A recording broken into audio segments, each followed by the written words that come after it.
Assalamualaikum, selamat pagi. Ucapkan kepada semua pelajar-pelajar. Selamat datang ke Bengkel Pecutan Fizik 2.0 PSPM2 2021-2022 siri 2. Jadi terima kasih kepada semua pelajar di atas kesabaran menunggu tidak ada masalah teknikal sikit tadi.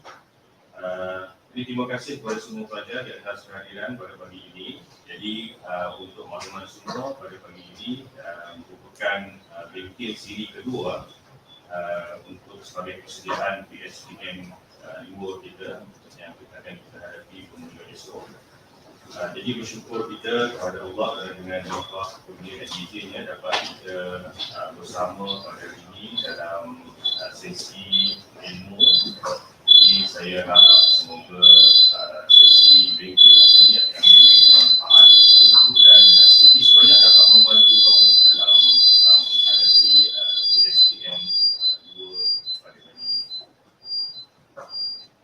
Okey, untuk hari ini saya selaku host iaitu Ketua Ben. Pada hari ini kita akan mendengar sesi perkongsian ilmu daripada dua penceramah yang hebat, iaitu yang pertama adalah Dr. Wong Ai Chin dan yang kedua adalah Encik Muhammad Anas bin Ismail. Jadi tanpa melengahkan masa, saya ingin perkenalkan dulu penceramah utama kita.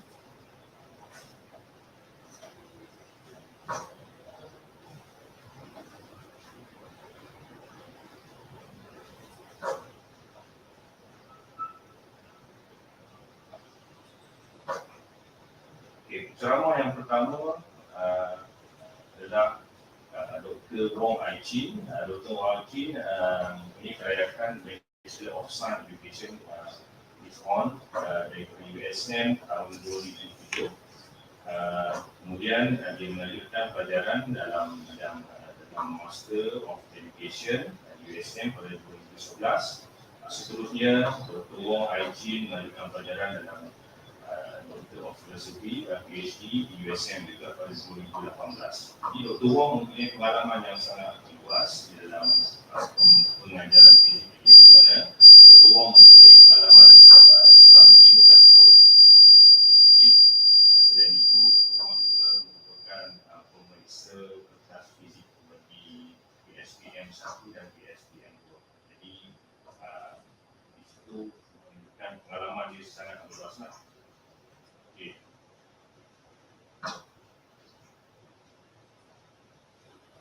Seterusnya penceramah yang kedua adalah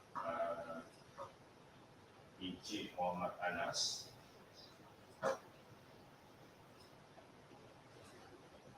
Okey, sebelum itu pencapaian Dr. Wong, pencapaian dan anugerah yang pernah diterima oleh Dr. Wong, dia pernah menjadi penceramah di Learning Physics. Dr. Wong juga mempunyai channel YouTube boleh masuk nanti bercari dengan Dr. Wong Physics. Dr. Wong juga merupakan pemenang anugerah emas pertandingan inovasi dan KIT peringkat antarabangsa. Beliau juga kerap menulis kertas kajian di peringkat kebangsaan. Selain itu, pernah juga menjadi panel dan juri peringkat kolej bagi pelbagai aktiviti melibatkan inovasi dan pendidikan.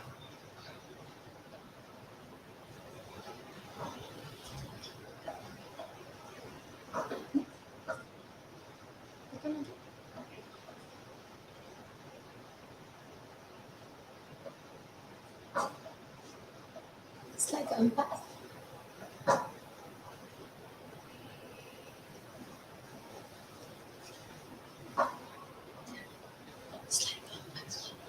Okey, ceramah kita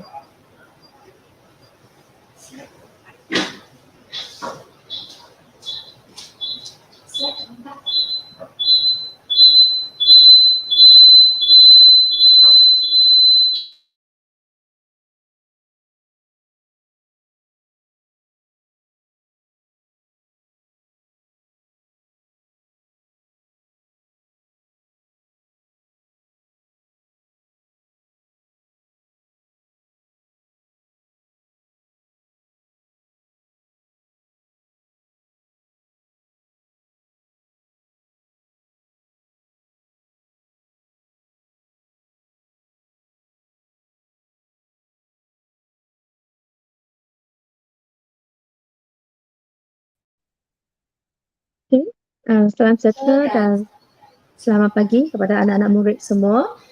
Saya Dr. Wong, pensyarah fizik unit fizik yang PP. So, Bengkel pada hari ini adalah khas untuk pelajar modul 1 dan pelajar modul 2. Okay, pagi ini kita akan bincang soalan pre-PSPM2. Okay, so anda boleh dapatkan link soalan di live chat, di chat box sana.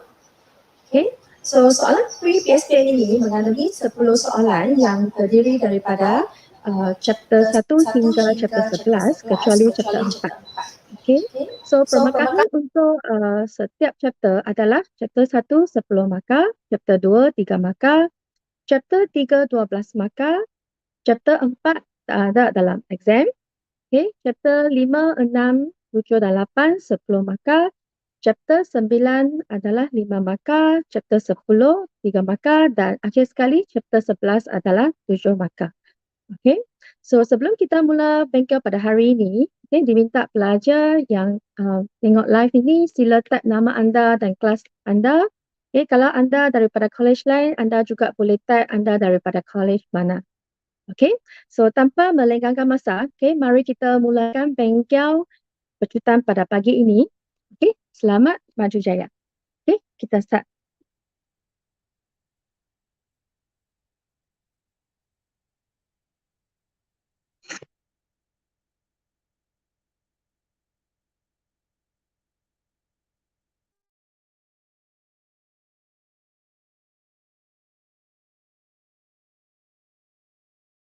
PSPM.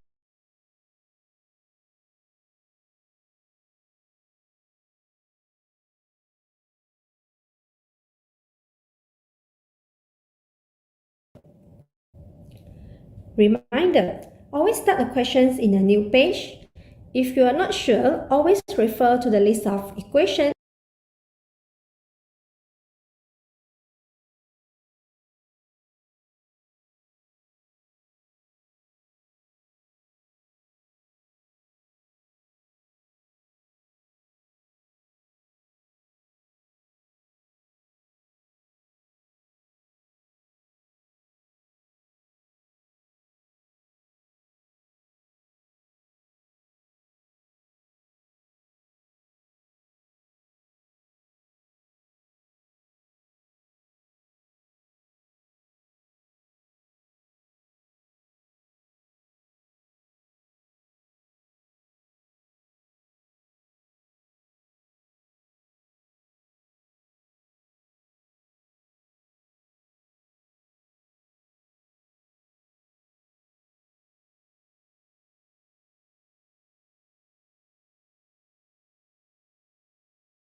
and constant.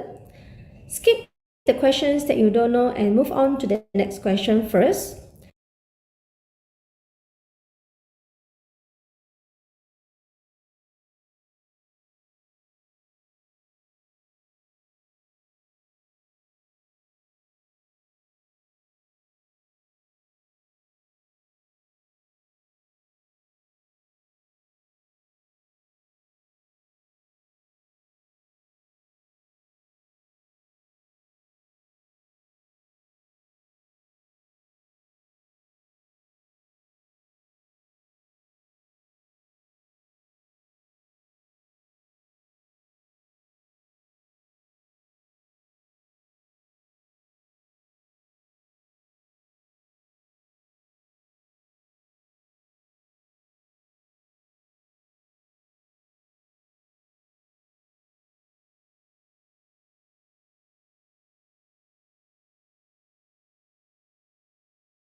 Please bear in mind the exam hour only have 2 hours for 10 questions, meaning the average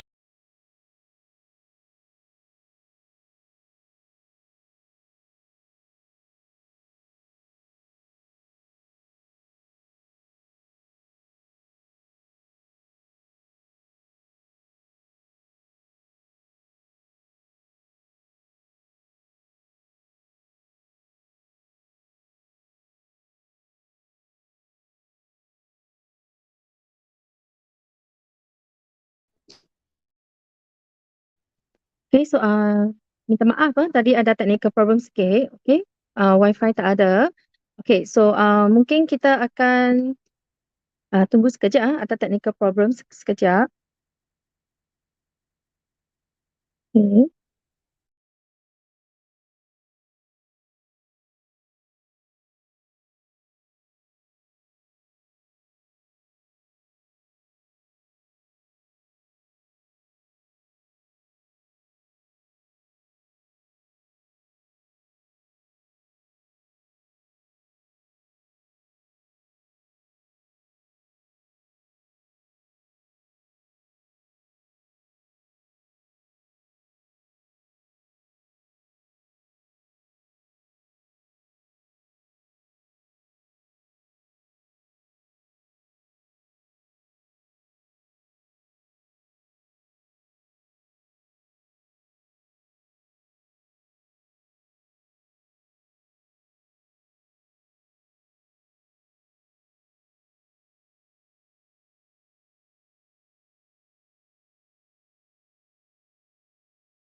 Bengkel Pecutan Physics Pre-PSPM is presented by me, Dr. Wang Aichin, and Mr. Muhammad Anas bin Ismail.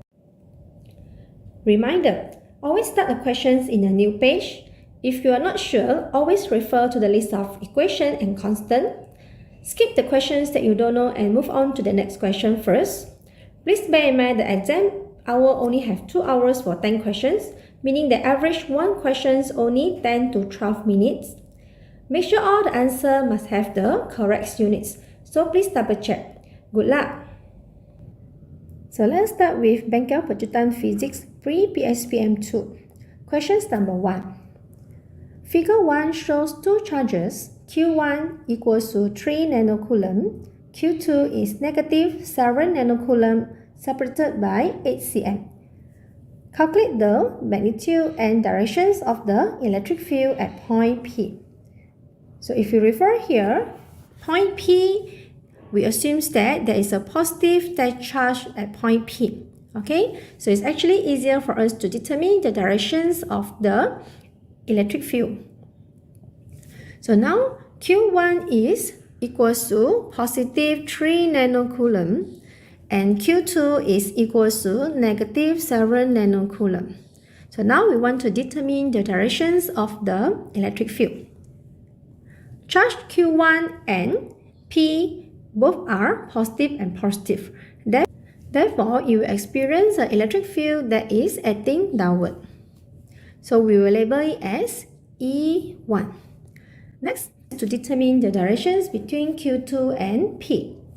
So Q2 is negative and P is a positive charge. So positive and negative, it will attract to each other. Therefore, electric field is acting upward. Okay, so we label it as E2. Okay, so now we want to determine the directions of the electric field. First, we must determine the magnitude of E1 and E2 first. Okay, so step 1. So I will draw the diagram at here where E1 and E2. Okay, so label it. This is E2 and this is E1. Okay, so step 1. Okay, step number 1 is to determine the magnitude of E1 and E2. Okay, so we can refer back to the equation list here. Okay, so based on the equation list, which equation do you think that is suitable to determine the magnitude of the electric field? Okay, yes, it's actually equations 3. E is equals to KQ over R squared. So we will write here. E is equals to KQ over R squared. If this is E1, therefore we will substitute E1, Q1. Okay, so K is the constant where the value is equals to 9 exponent 9. Q1 is 3 nano, where nano is equals to power of negative 9 over R2, where R is the radius between the Q1 and point P. So the radius between Q1 and point P, or the distance, is equals to 5 cm. So remember to convert it into meter. Okay, so I will convert 0.05 square.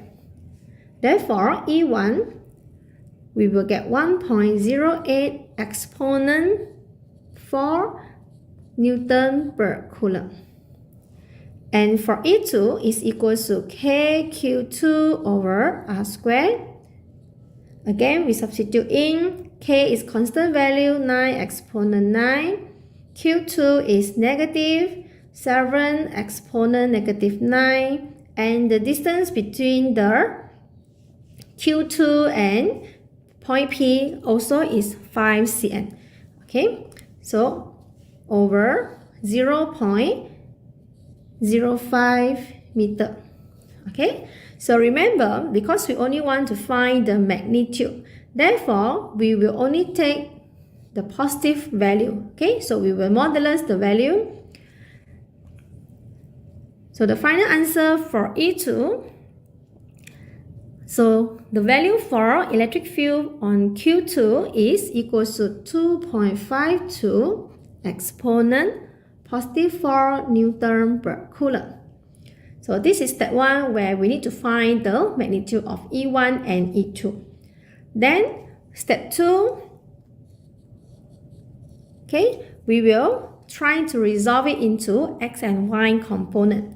Okay, so usually I prefer to draw a table, okay, so that it's actually easier for us to resolve it into X and Y component. So I will split X component, Y component, okay, and then we have E1, E2, and this one will be total. Okay, so now before we resolve it into X and Y component, we must find first what is the angle between E2 and X exit. Okay, so from here is actually a triangle, okay, where we have 5 cm on both sides and this one is 8 cm. So okay, so based on the triangle shape here, okay, this is the shape where if we take the value, this one is actually 4, so it's 4 cm, okay, here will be 5 cm. Okay, so the angle here is, we can use a sine theta is equals to 4/5. Therefore, we will get theta is equals to 53.13. Okay, but the angle that we want to find is actually alpha. Okay, where alpha is equals to 90 degree minus 53.13. Therefore, alpha is equals to 36.87 degree. Okay, so we will continue. Okay, so after finding the angle, okay, so I substitute here 36.87, similar here also 36.87 degree. Then we can resolve it.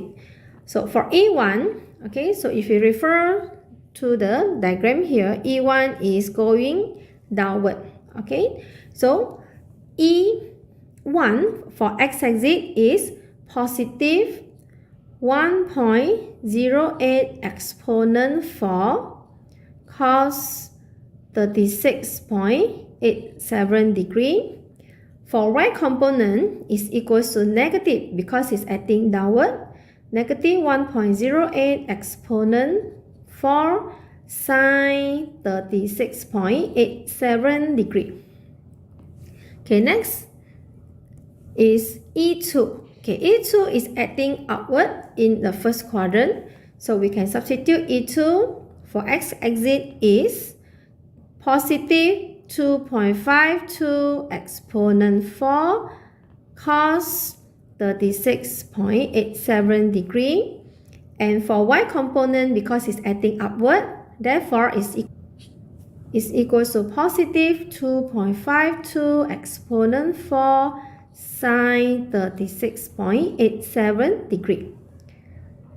So after pressing the calculator, the total X exit is equals to positive 2.88 exponent positive 4. For Y exit is equals to positive 8.64 exponent 3. Okay, step 3 is to determine the magnitude. We can use theorem Pythagoras to determine the magnitude of the E resultant. So E resultant is equals to EX squared plus EY squared square root. Okay, so we substitute in 2.88 exponent 4 square plus 8.64 exponent 3 square. Okay, remember to square root. Therefore, the magnitude of the E resultant is equals to 3 exponent 4 Newton per Coulomb. Okay, next step 4 is to determine the direction. So the directions we can use tangent theta Okay, usually we will modulus to find the basic angle first, where tangent theta is equal to EY over EX. Okay, so we substitute in EY is 8.64 exponent 3 and EX is 2.88 exponent 4. Therefore, the angle is equal to 16.7 degree. Okay, so now we want to determine at which quadrant this basic angle located. Okay, so usually we will refer back to step 2 where for x-axis is positive and for y-axis also positive, meaning that the direction it will go to the right because x-axis is positive and y-axis also positive, so it will acting upward.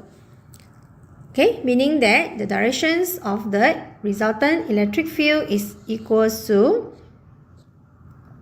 located at the first quadrant, 16.7 degree. Therefore, we can write the conclusion where the electric field is 3 exponent 4 Newton per Coulomb at the angle of 16.7 degree above positive x-axis. Okay, so next we want to find the electric force experienced by the test charge Q 8 nanocoulomb placed at point P. Okay, so based on the equation list, okay, we want to determine the relationship between the force and electric field. Okay, so which equations is suitable to determine the relationship between the electric field and electric force? Okay, based on the equation list, actually equation 2 is the suitable equations to determine the value for the electrostatic force. Okay, so we will write E is equal to F over Q, where F is equal to EQ. Okay, so just now, the magnitude of the E, we already found 3 exponent 4, and Q is the test charge, 8 nanocoulomb, okay, that is placed on the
Hello.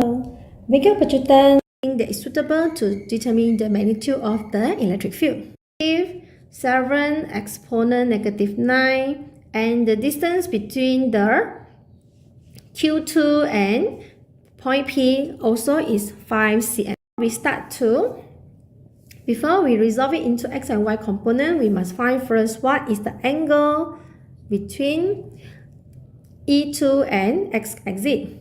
Okay, so alpha is exit is y component is 8.64. So we will write, you will get 1 mark for microfarad is 16.7.4 exponent negative for electric field. Okay, so which equations is suitable to determine the relationship between the electric field and electric force? Okay, based on the equation list, actually equation 2 is the suitable equations to determine the value for the electrostatic force. Okay, so we will write E is equal to F over Q, where F is equal to E cubed.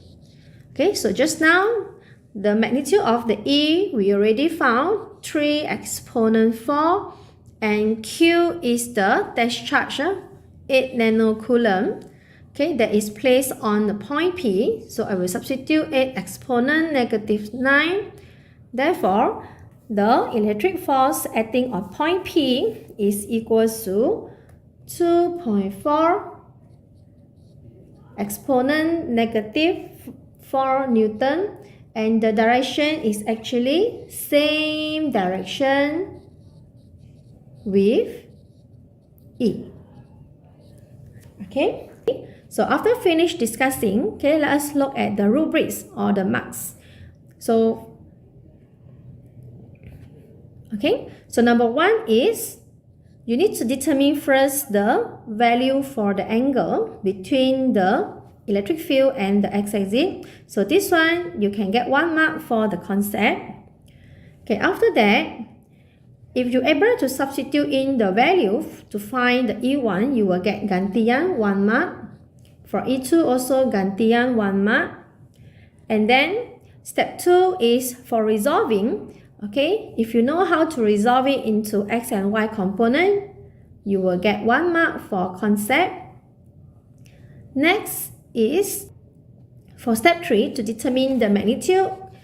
So when you substitute in all the value correctly, you will get 1 mark for gantian, and the answer with correct unit, you will get 1 mark. Next is the direction, where if you write the direction angle is 16.7 degree above the positive x-axis, you will get 1 mark for your answer. Okay, so for this part A, total we will get 7 marks. Okay, next for part B, when you're able to determine the equations and you substitute in all the value, you will get gantian 1 mark. And the answer for the magnitude, you will get 1 mark.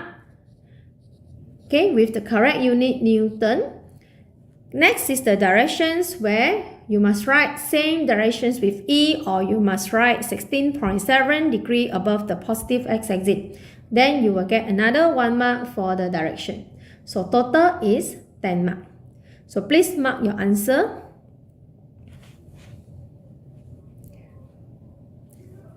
Okay, next for questions number 2. For questions number 2 is actually chapter 2, Capacitor and Dielectric.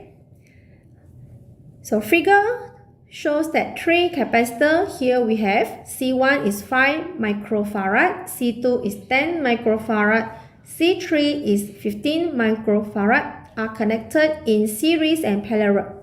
Determine the effective capacitance. So now, based on the equation list here, which equation do you think that is suitable to determine the effective capacitance? Okay, so based on the equation list, actually equation 11 and equation 12 is suitable to determine the effective of the capacitor, where equation 11 is actually equation for capacitance that connected in series. And equation number 12 is to determine the capacitance which is connected in parallel. Okay, so based on the diagram here, first we must determine parallel first. Okay, where C2 and C3 are connected in parallel, so we will write C23 is equals to C2 plus C3, and we will use equation number 12 first to determine the value for C2 and also C3. So we substitute in the value. C2 is 10 microfarad, C3 is 15 microfarad. Therefore, C23 is equal to 25 microfarad. Okay, so after we determine the value of C23, okay, we will try to find the C effective.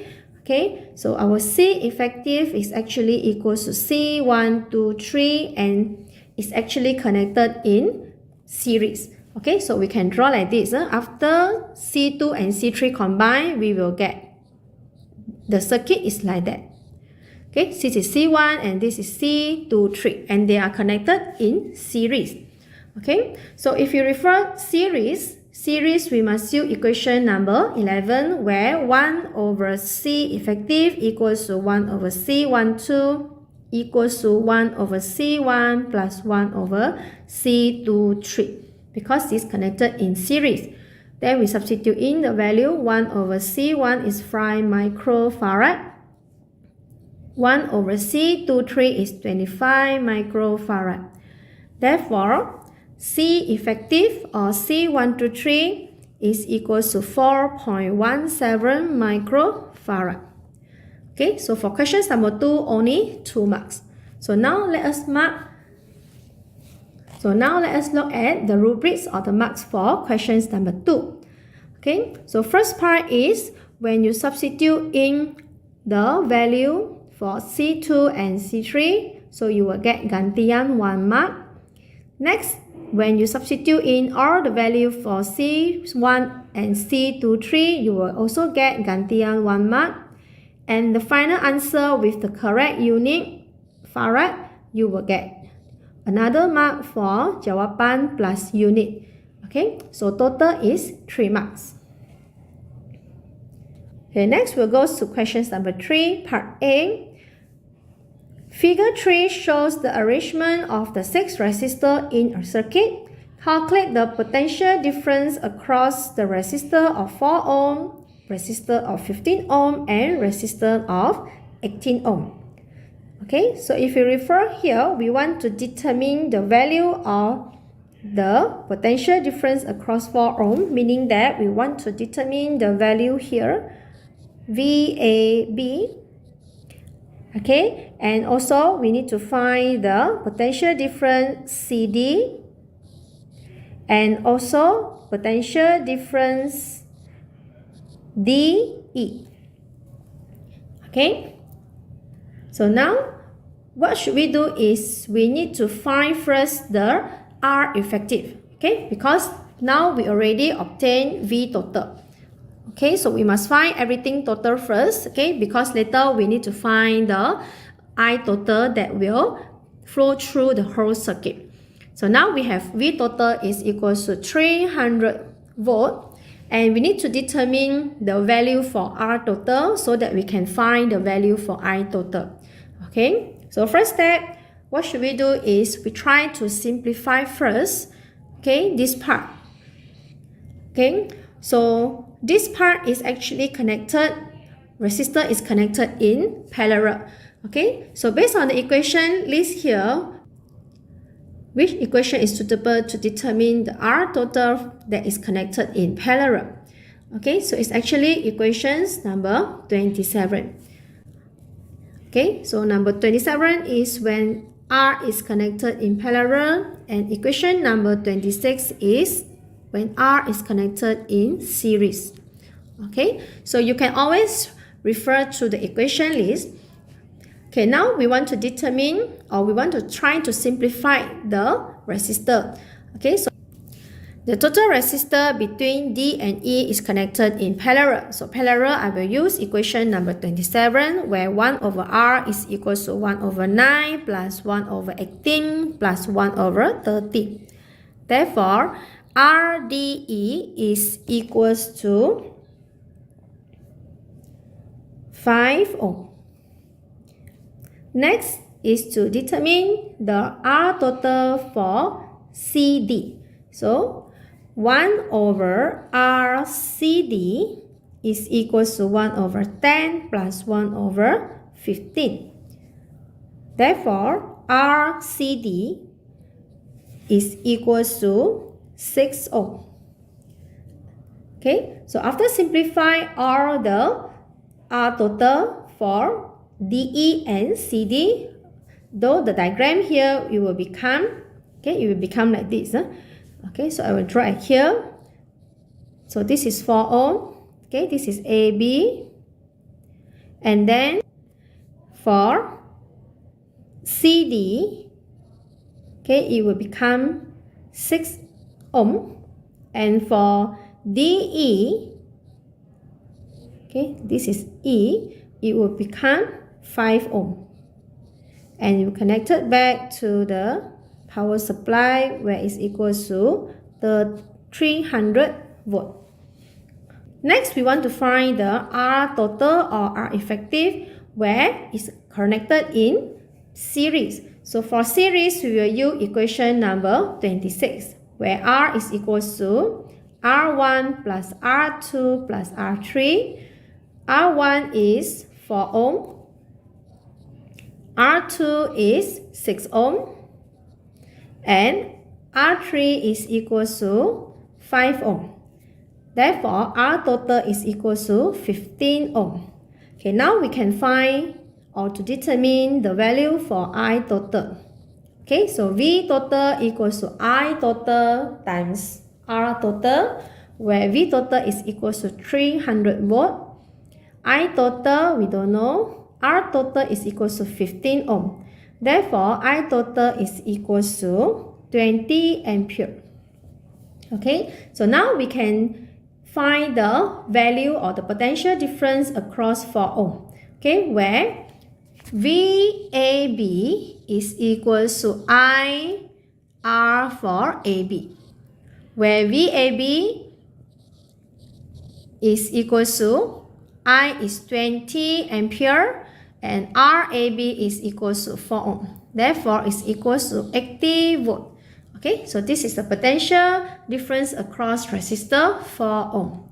Okay, now we want to determine the value for VCD, where VCD is equals to IRCD. So we substitute in the value. I is 20, R is 6 ohm. Okay, after they combine, so it will become 120 volt. Okay, next is to determine the potential difference across DE. So V equals to IR and I is 20, R is equals to 5 ohm. Therefore, we will get 100 volt. Okay, so if you refer back, 80 volt is actually for VAB. Okay, 120 volt is actually VCD. Okay, next is 100 volt is actually potential difference across 18 volt, or is actually equals to VDE because it's connected in parallel. Okay, meaning that the potential difference across 9 ohms, 18 ohm and 13 ohm is actually equals to 100 volt. Okay, because it's connected in parallel, so they will have similar potential difference. Okay, now let us look at what is the marks or the rubrics for these questions. Okay, number 1 is when you're able to substitute all the value in, you will get 1 mark for gantian. And then if you're able to find the answer 15 ohm or the R total, you will get jawapan 1 mark. And then gantian, you substitute in all the value V total and R total, you will get gantian 1 mark. Okay, after that, when you're able to find the value of 18 volt, okay, we will get marks for gantian jawapan unit 1 mark. For VCD also we will get 1 mark for gantian jawapan unit, and similar for VDE, you will also get gantian jawapan unit 1 mark. So total is equal to 6 mark. So please mark your answer.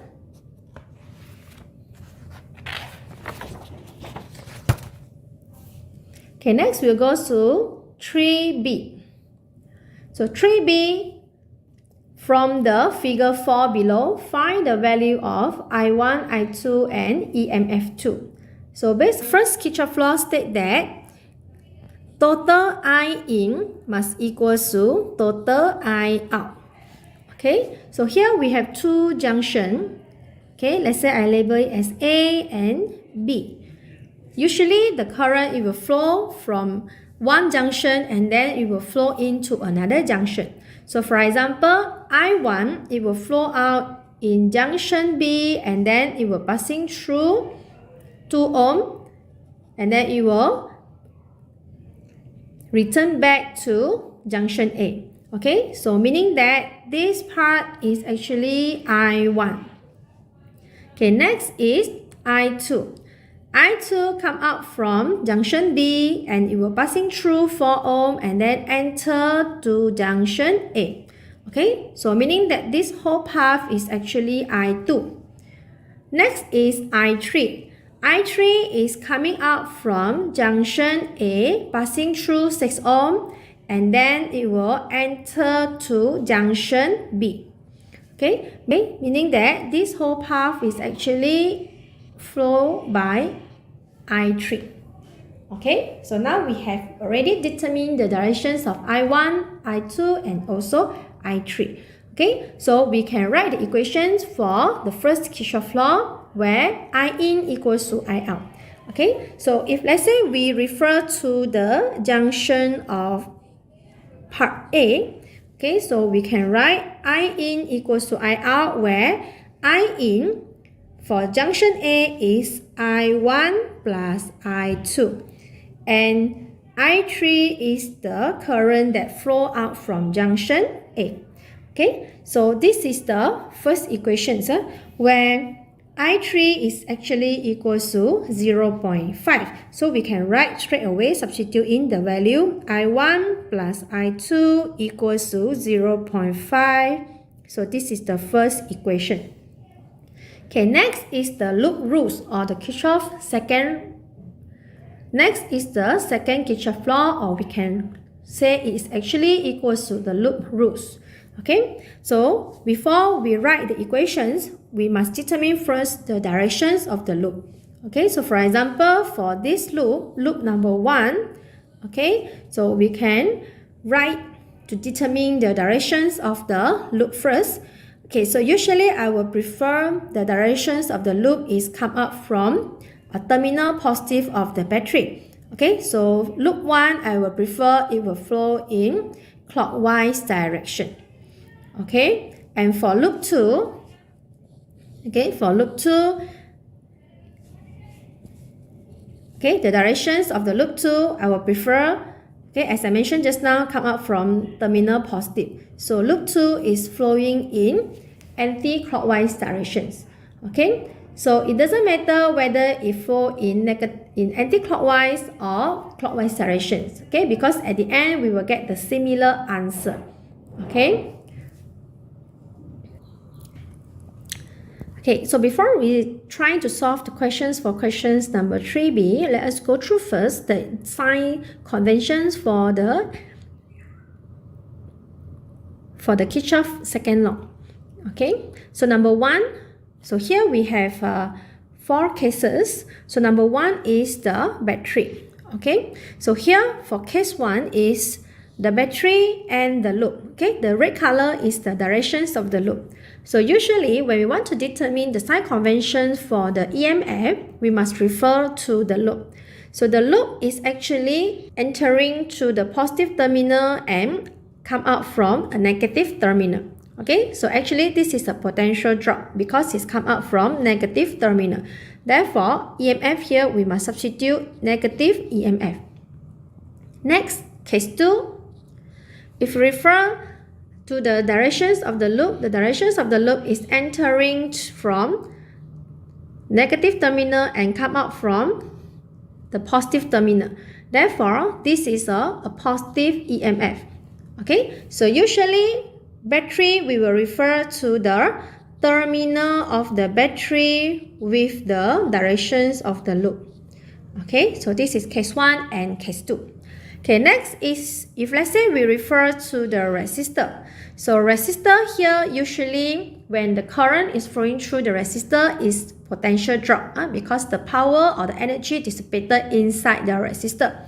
Okay, so therefore usually for this equation we will write negative IR. Okay, because of the potential drop. Okay, next we must also determine the directions of the current and also the directions of the loop. Therefore, if we refer to the case number 3 here, the directions of the loop is to the right and the directions of the current is to the right as well. Therefore, it is equal to positive. Okay, so positive because of same direction. Okay, because of same direction. Negative inside the bracket is because of energy or the power dissipated when the current flowing through the resistor. So usually it's negative. Okay, next, case number 4. So we can write negative IR, okay, because it's power dissipated. Next, we must determine the directions of the loop and the directions of the current. So the loop is going to the left and the directions of the current is actually opposite, is going to the right. Therefore, we must substitute in negative because of the opposite direction. Okay, therefore, this case 4 is actually equals to positive IR. Okay, so this is the rules or the sign conventions that we must follow during substituting all the value. Okay, so let us go back to question number 3b. Okay, so come back to question number 3b. We refer to loop number 1 first. So I will write here loop 1. Okay, so loop 1, let's say we start from point B. Okay, you can start from any point. Okay, so let's say we start from point B. So I will write the total potential difference is equal to 0 when you come back from B. When you go out from B and then you come back from B, point B. So number 1 is we were passing through the 2 ohm first. Okay, number 1, the current is flowing through 2 ohm.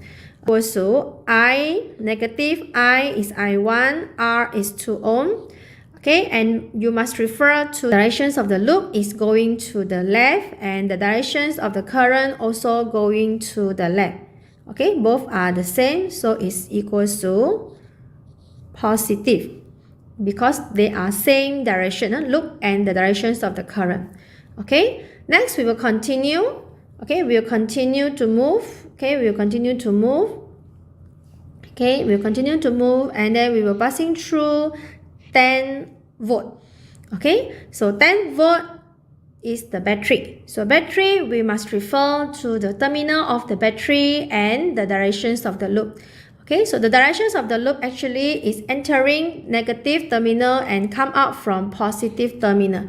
Therefore, our EMF here, we must write positive 10 volt because the loop is come out from terminal positive. Okay, then we continue to move. Okay, there's no resistor or the battery, and then we continue going down A to B. Okay, so now we were passing through 4 ohm. Okay, so I will write negative I. Of course, 4 ohm is passing through by I2. Okay, so it's I2 and it's IR. R is 4 ohm. Okay, then we need to determine the directions of the loop and the directions of the current, whether it's similar or not. Okay, so the loop is going downward.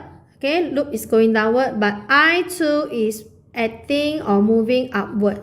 So it's actually in opposite direction. So when opposite direction, we must substitute in negative.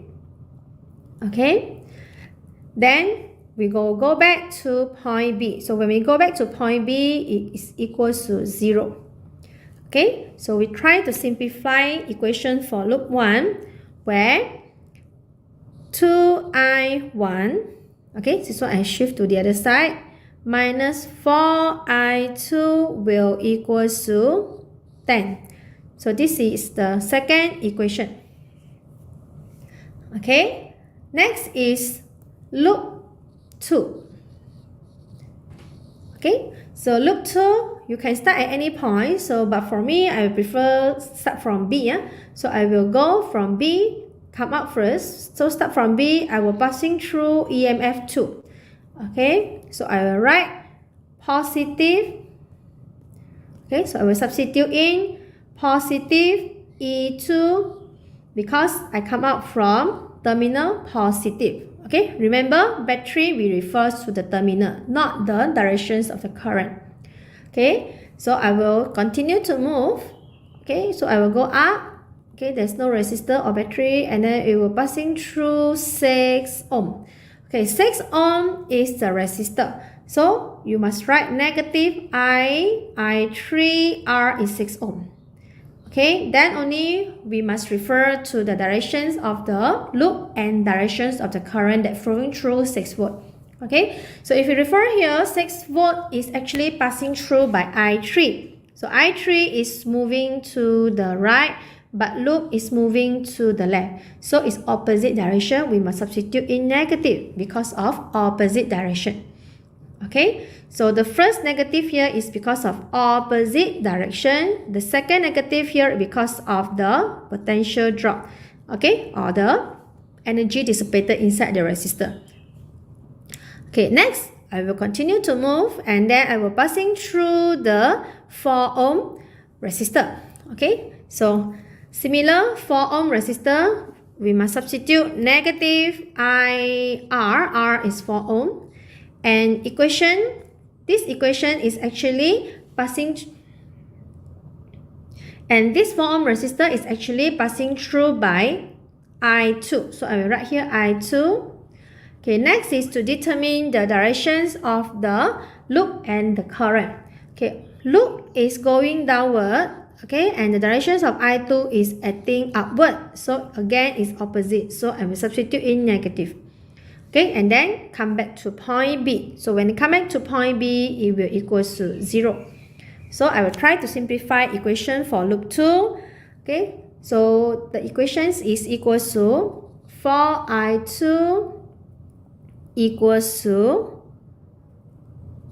negative EMF 2 minus 3. So this is the third equation. Okay, so if you substitute in the value, okay, here we have 3 unknown. Okay, we have I1, I2, and also EMF2. Okay, so what should we do is maybe we can substitute in the value where I1, okay, is equals to 0.5 minus I2. Okay, I substitute equation 1 into equation 2, equation 1 into equation 2, where 2I1, I1 here is equals to, okay, this one, okay, is equals to 0.5 minus I2, negative 4I2 equals to 10. Okay, so 1 minus 2I2 minus 4I2 equals to 10. Therefore, negative 6I2 will equals to 9. I2 will equals to negative 1.5 ampere. Okay, after that, I substitute in to equation 1 again, where equation 1 just now is I1 equals to 0.5 minus I2. Okay, so 0.5 minus negative 1.5, I1 is equals to 2 ampere.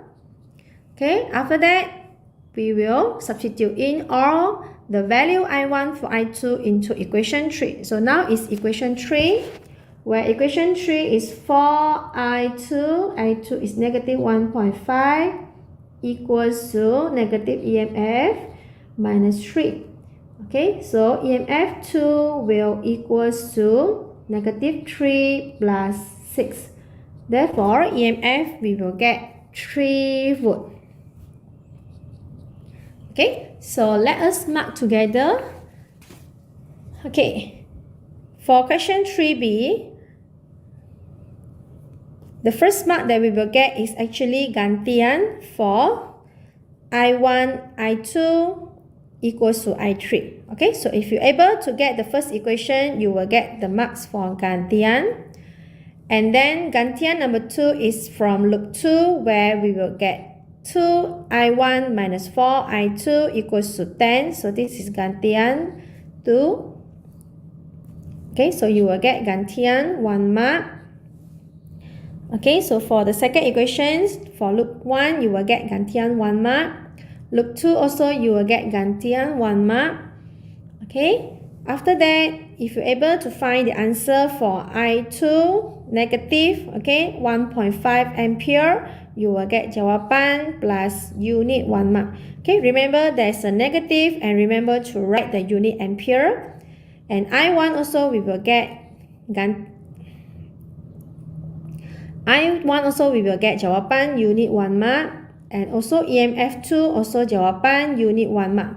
Okay, so remember to write unit ampere and volt for EMF. Okay, so total is 6 mark for these questions. So please mark your answer.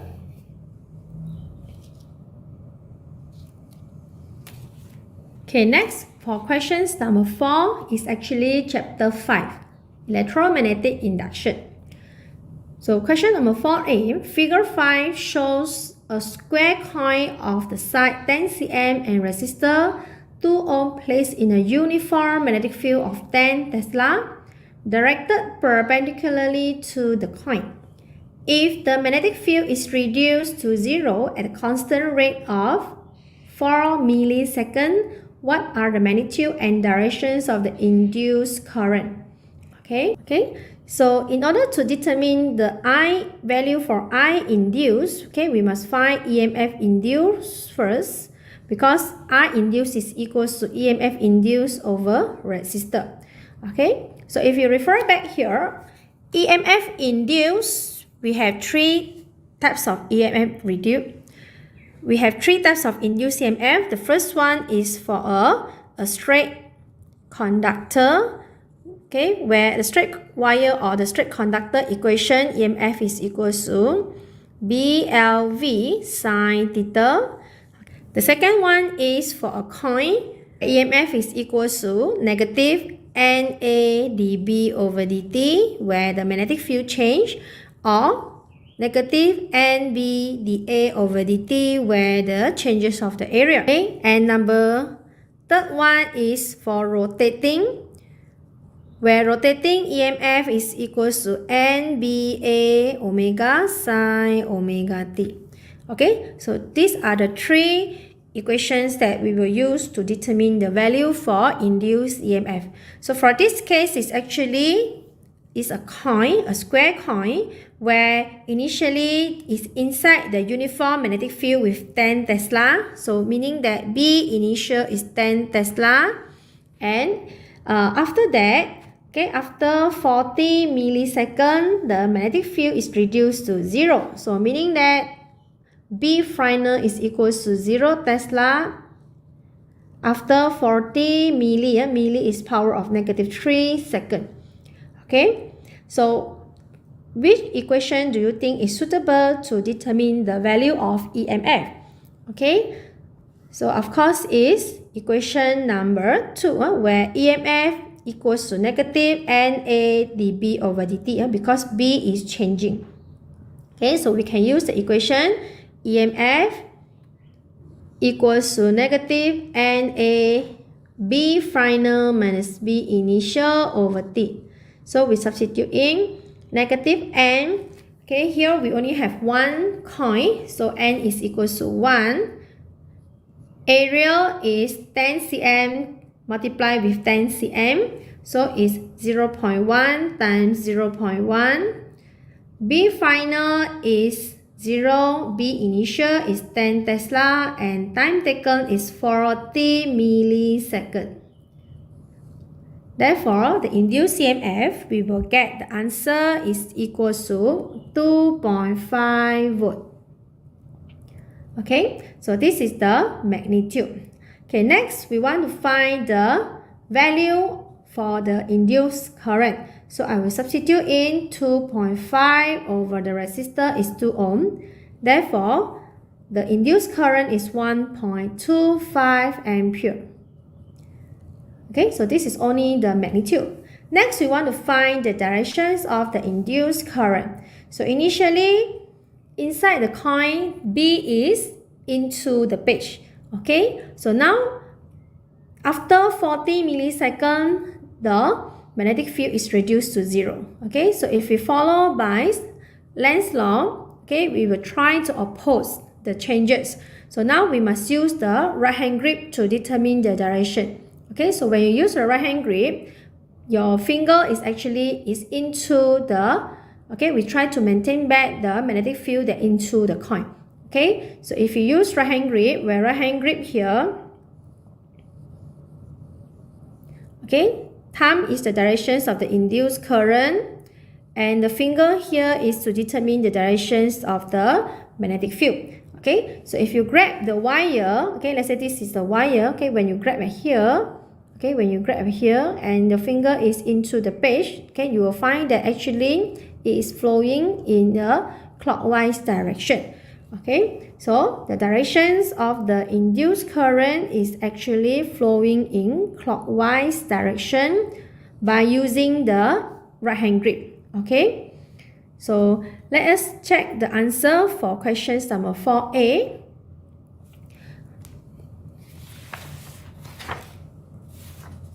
Okay, 4A, if you're able to substitute all the value inside, okay, you will get the gantian 1 mark.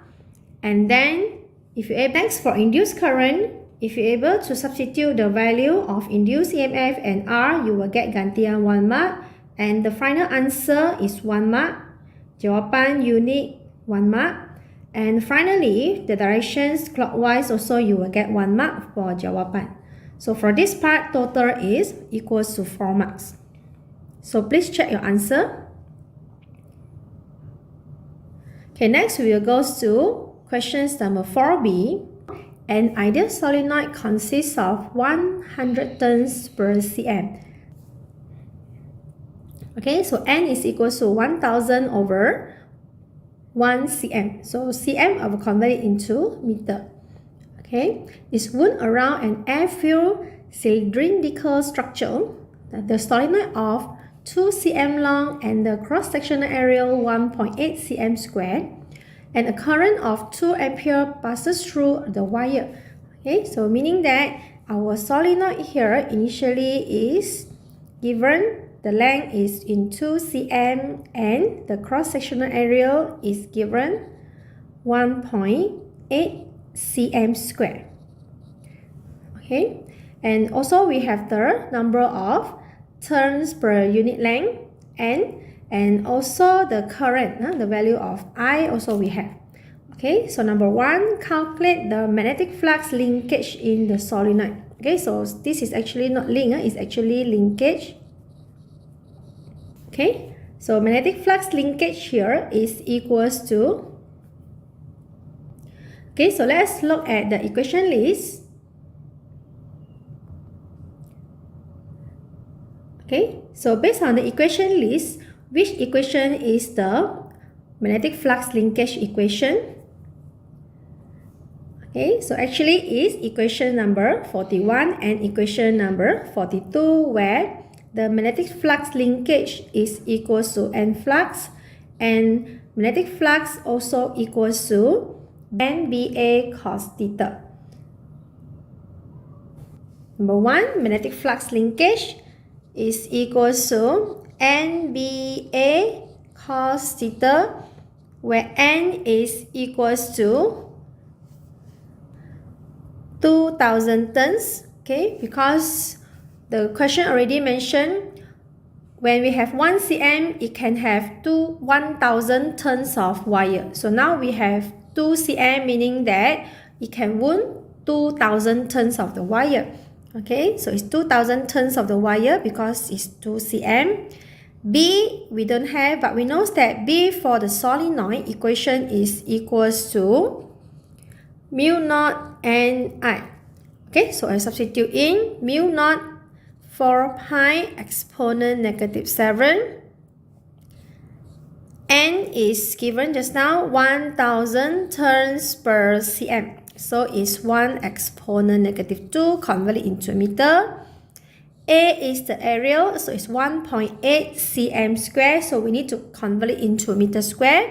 Therefore, it will become negative 4 cos 0 degree. Okay, because the current will passing through parallel with the cross-sectional area.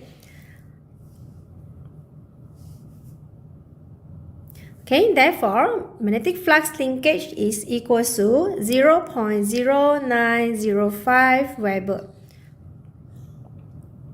Okay, number 2, calculate the self-inductance of the solenoid. Self-inductance of the solenoid meaning that we want to find L.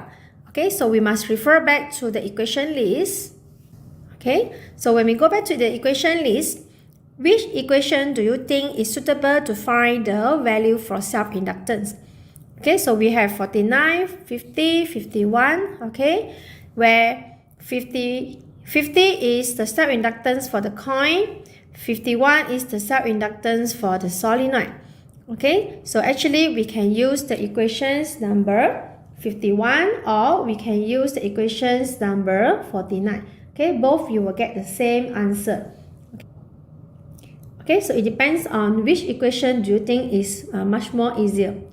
Okay, so we'll go back to the questions where the self-inductance, okay, L is equal to N flux over I or magnetic flux linkage over I.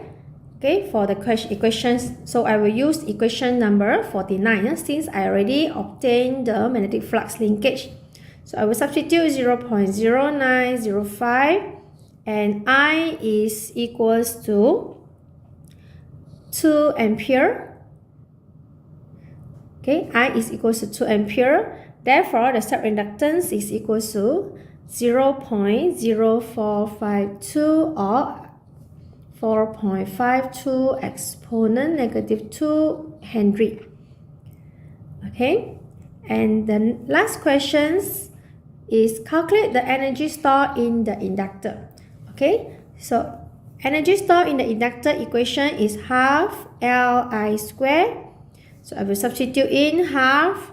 L is 4.52 exponent negative 2. I is equals to 2 ampere and remember to square. Therefore, the final answer for the energy stored in the inductor is equals to 9.05 exponent negative 2 joule. Okay, so let us check the answer. Okay, so let us check the rubrics. Okay, so let us together check what is the marks given. Okay, so for question 4b, if you're able to write 2000, n is equals to 2000, you will get concept 1 mark. And then substitution plus the substitution and the answer, you will get gantian, jawapan, unit, you will get 1 mark. Okay, next is gantian, you will get 1 mark. And the final answer with correct unit Henry, you will get jawapan, unit, 1 mark. Okay, for the energy stored in the inductor, substitution 1 mark. Answer with correct unit, also you will get 1 mark. Okay, so remember the unit for the energy stored is in joule. Okay, so total 6 mark for questions number 4b. Okay, so please check your answer.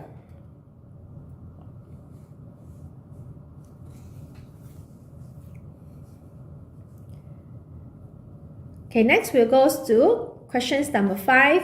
Questions number 5 is actually chapter 6. Alternating current. Okay, and alternating current of the angular frequency is 1000 radian per second. Is flow through 10 kilo ohm resistor and 15 Henry inductor, which are connected in series. Calculate the peak voltage, meaning that we want to find the value for V0 across the inductor if the voltage across the resistor is 30 volt. Okay, so we want to find V0 for inductor.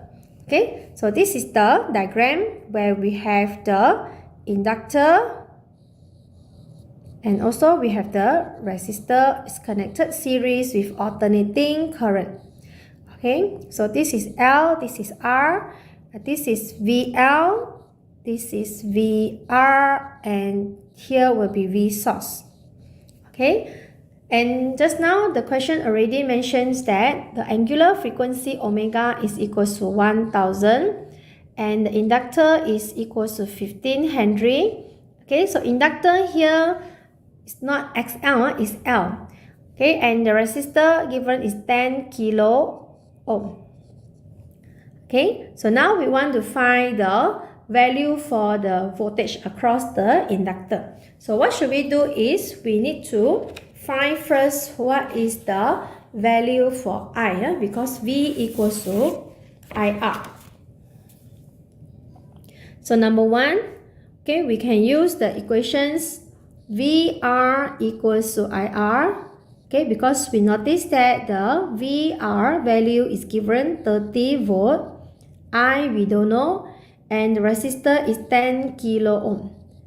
Therefore, the current that flowing through in this circuit is equals to 3 exponent negative 3 ampere.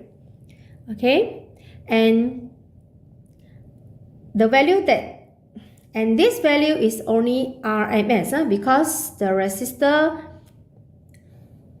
the voltage across the resistor is 30 volt, okay, and this value is in RMS because the question did not mention that 30 volts is an amplitude, and it also does not mention it is the maximum value. Okay, so meaning that this one is in RMS, therefore the current come out also is in RMS, so this is in RMS.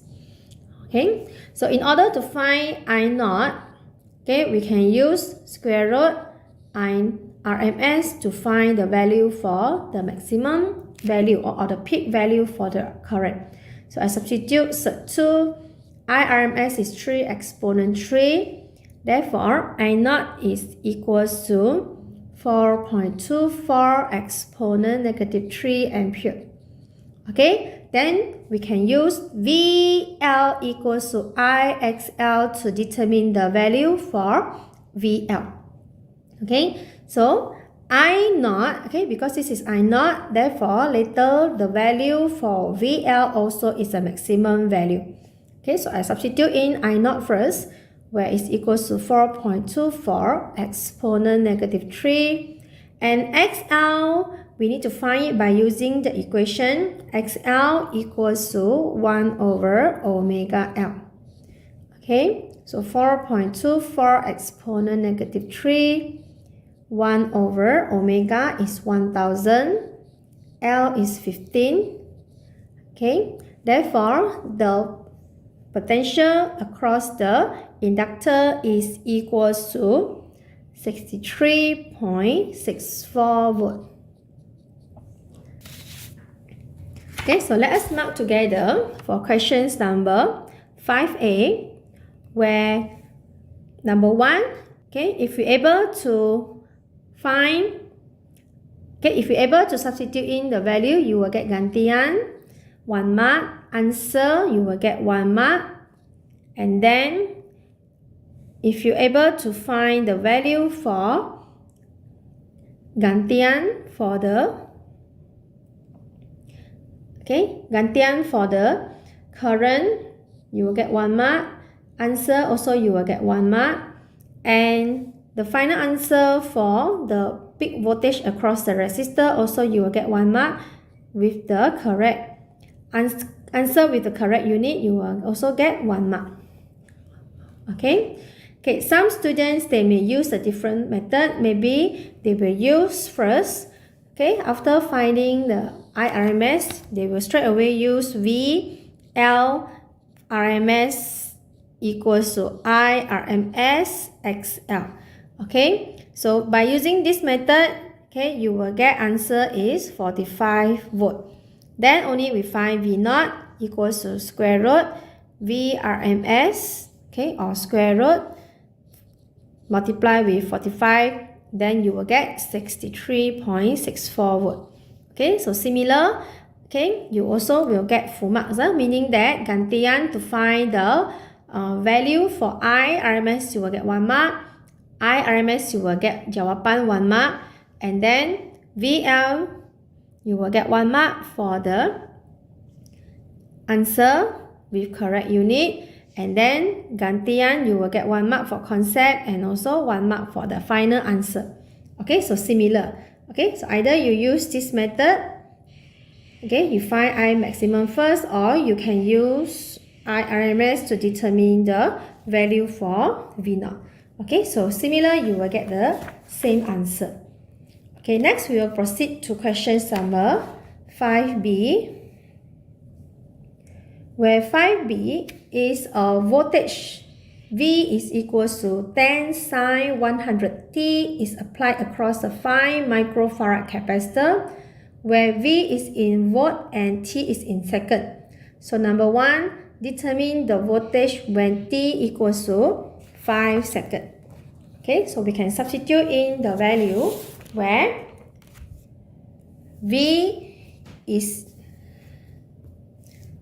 okay, so V is equals to 10 sine 100t, where T is equals to 5 seconds. Okay, so if when you press calculator, okay, so when you press calculator, remember this is in mode radian. So you need to change mode radian. Okay, you need to change it into mode radian, not degree. Okay, then only you press the calculator 10 sine 500. So 10 sine 500, okay, we will get negative 4.68 volt. Okay, so number 2, determine the value for the current when T equals to 5 seconds.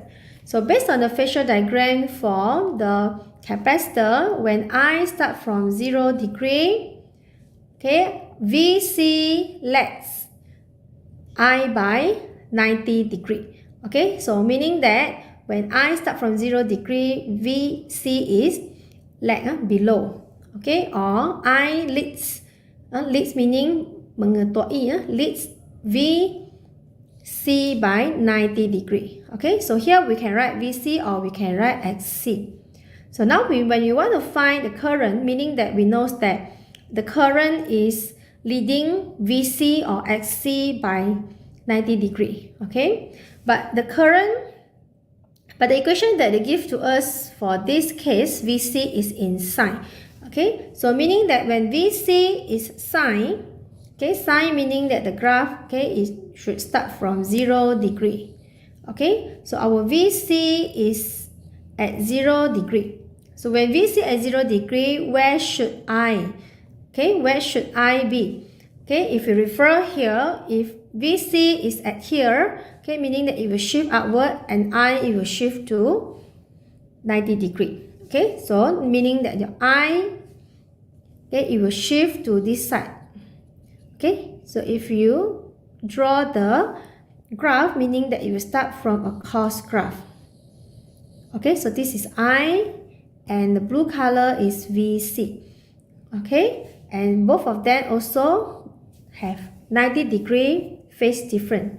Okay, so meaning that the we cannot write sine because it leads VC by 90 degree. So when VC is sine, I is equals to I naught cos omega t. Okay, so we need to substitute in I naught, and we need to find out what is the value for I when t equals to 5 seconds. Okay, so now we want to find I naught, and we notice that V naught is equals to 10. Okay, so V equals to I XC, because now only we have capacitor. Okay, so if let's say we substitute V0, therefore I later the final answer also we will get the maximum value. Okay, we substitute in V0 is 10, I0 we don't know. Okay, XC we can find because we notice that omega is 100. So I will write 1 over omega C. Okay, therefore I0 will equals to 10 times omega is 100, C is 5 microfarad. Okay, so I0 is equals to 5 exponent negative 3 ampere. Okay, so I substitute in 5 exponent negative 3 ampere cos omega t. Omega is 100, t is 5 seconds. Okay, so remember this 500, remember to change the calculator mode into radian because this is not a degree. Okay, therefore I when t equals to 5 seconds is equals to negative 4.42 exponent negative 3 ampere. Okay, so let us check together what is the marks given for question. Okay, so for 5b, when you're able to find out the answer for the value VC, you will get 1 mark, gantian jawapan with correct unit vote. And then, okay, and then substitution to find I0, okay, you will get 1 mark. Answer, you also get 1 mark. And then, when we want to determine the value for I, okay, your substitution, you get 1 mark. And the final answer with the correct unit, ampere, you will get 1 mark. Okay, and remember the answer is negative. Okay, so if you press calculator, you will get a negative value. Okay, so total 5 marks for questions number 5b. Okay, so that's all for this Bengkel Pecutan physics for questions number 1 until questions number 5. Okay, so next questions number 6 until questions number 10 will be presented by Encik Anas. Okay, so that's all from me. Thank you very much. See you.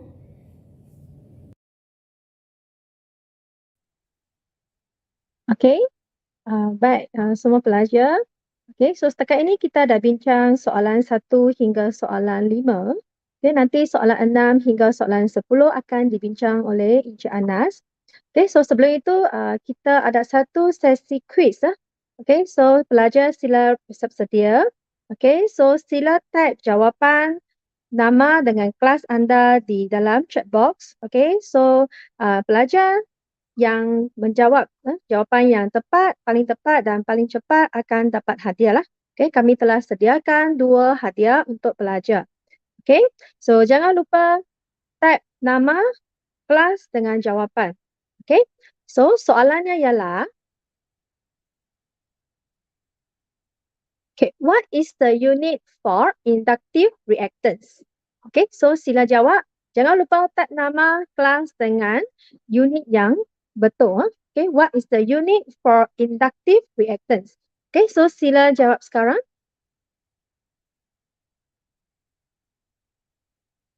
Okay, what is the unit for inductive reactance? Okay, pelajar yang jawab yang paling cepat dan tepat akan diberi hadiah. Okay, jangan lupa type nama dengan kelas.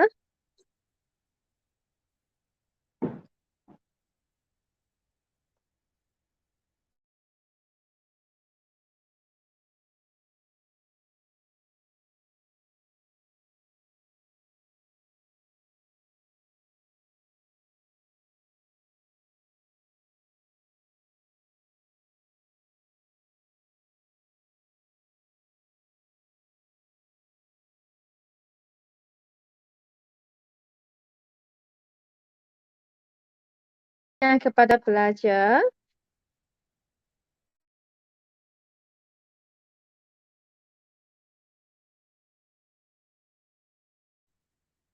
Okay, so pemenangnya ialah Anwarul F5T4. Okay, jawapannya ialah O. Okay, seorang lagi ialah Cheng Chia Xuan H1T3A. Okay, jawapannya ialah Okay, tanya kepada dua pelajar. Okay, so seterusnya kita akan, saya kembalikan kepada Encik Amir, okay, moderator kita pada hari ini. Okay, sekian terima kasih daripada saya. Okay, bye-bye.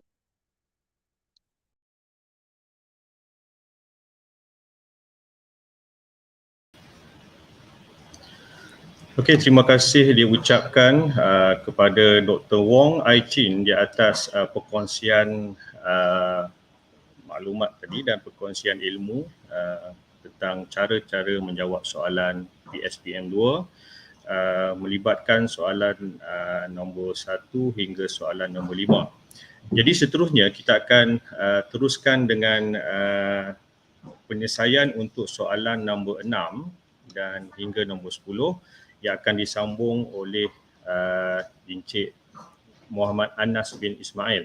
Jadi sebelum saya teruskan itu, kita perkenalkan dulu kita punya penceramah kedua kita, iaitu Encik Muhammad Anas bin Ismail.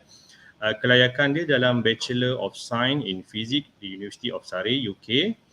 Pengalaman dia telah mengajar di Kolej Matrikulasi Selangor bermula 2013 hingga 2019. Kemudian Encik Anas telah berhijrah ke Kolej Matrikulasi Pulau Pinang bermula tahun 2019 sehingga sekarang. Encik Anas mempunyai pengalaman yang luas dalam mengajar subjek fizik iaitu selama 9 tahun. Okey. Seterusnya, tanpa melengahkan masa, saya menjemput Encik Muhammad Anas bin Ismail.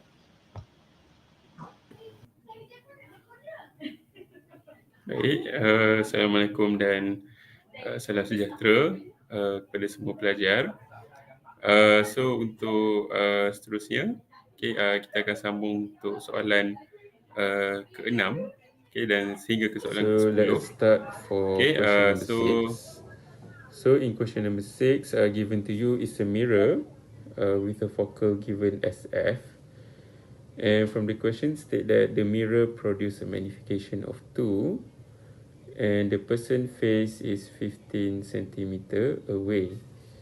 So we know that in our syllabus, our value for u is always positive because we always treat our object as real. Okay, so we can take note first all the information that we have. Okay, so we have the magnification as 2 and also u as 15 centimeter. Okay, so for the first question, A1, calculate f.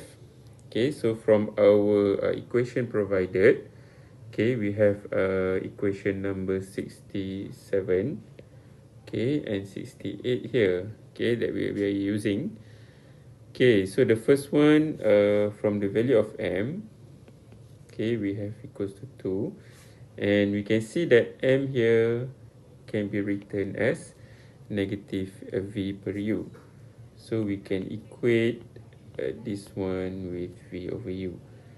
Okay, so from here we will get our v as negative 2u. Okay, so we can substitute the value of u, 15. So we will get negative 30 cm. Okay, then we can proceed to calculate the value of f from the equation of number 67, where 1 over f equals to 1 over u plus 1 over v. So 1 over f equals to 1 over 15 plus 1 over negative 30. Right? Then we can use our calculator to get our value for f is positive 30 centimeter. Okay. Okay, so that is for question number 1. And then for question number 2, okay, you were asked to find what is the state, what is the type of the mirror. Okay, so the type of the mirror from the f that we get here, which is a positive value. Okay, so we know that the mirror type is a concave. Okay, a concave mirror lah. Okay, so in terms of marks you will provided for this question is 1 here, okay, G1, and also here, okay, your final answer along with the unit, with the correct unit. And for the number 2, you have 1 mark here. Next question, 6B. Given to you is a concave mirror with a focus of 30 centimeter. In this question, you were told that the magnification is 4 times larger in 2 situations. In the first part, you were told that the image that you will get is a real, and the second one is a virtual. So from the information that we have, okay, so since it's a concave mirror, so the F is positive and the magnification is 4. So for number 1, you will get a real image.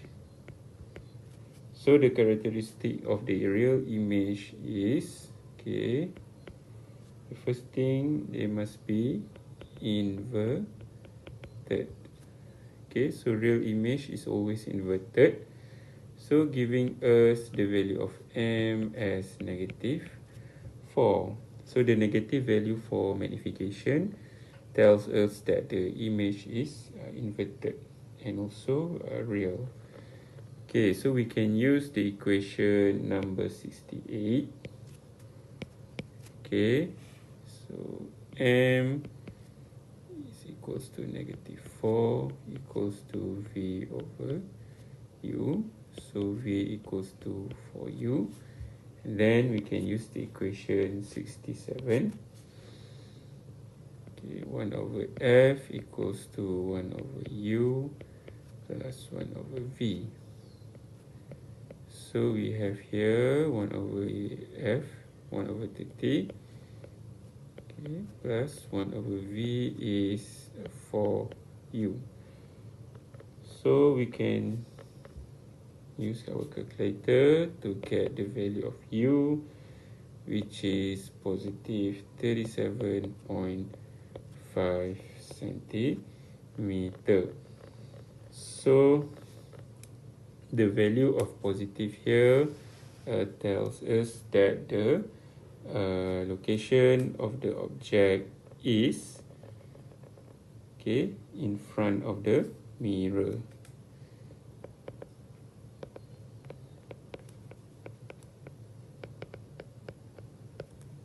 Okay, meaning real object. And for number 2, okay, virtual image. So meaning virtual image, okay, the characteristic of virtual image, it must be upright. So upright, you will get the M as positive 4. Okay, so we take the same equation, okay, equation 68 and also equation 67. So here we will get negative 4U, then 1 over F equals to 1 over U plus 1 over V, 1 over U plus 1 over negative 4U. So in this case, you will get US plus 22.5 cm.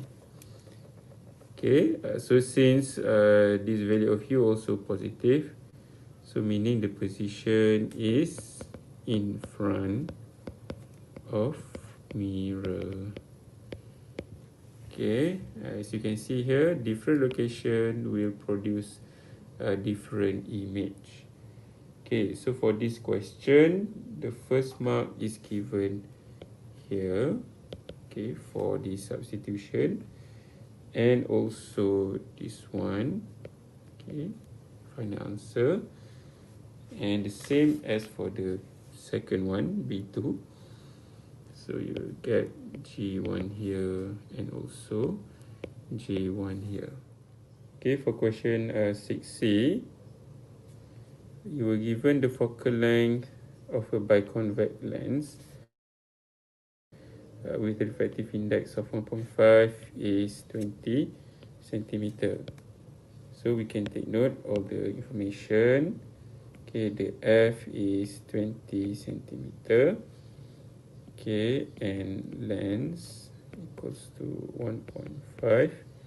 And the types of the lens here is a biconvex lens. Okay, so the characteristic of a convex lens is that your R1 is equals to R2. Okay, and then since this is a convex lens, okay, so your F would be positive. Okay, so because dia adalah convex. Okay, so for question number 1, calculate the radius of curvature of the lens. So we use the equation number 70. Okay, so in this case, your medium, okay, we are not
for question number 6.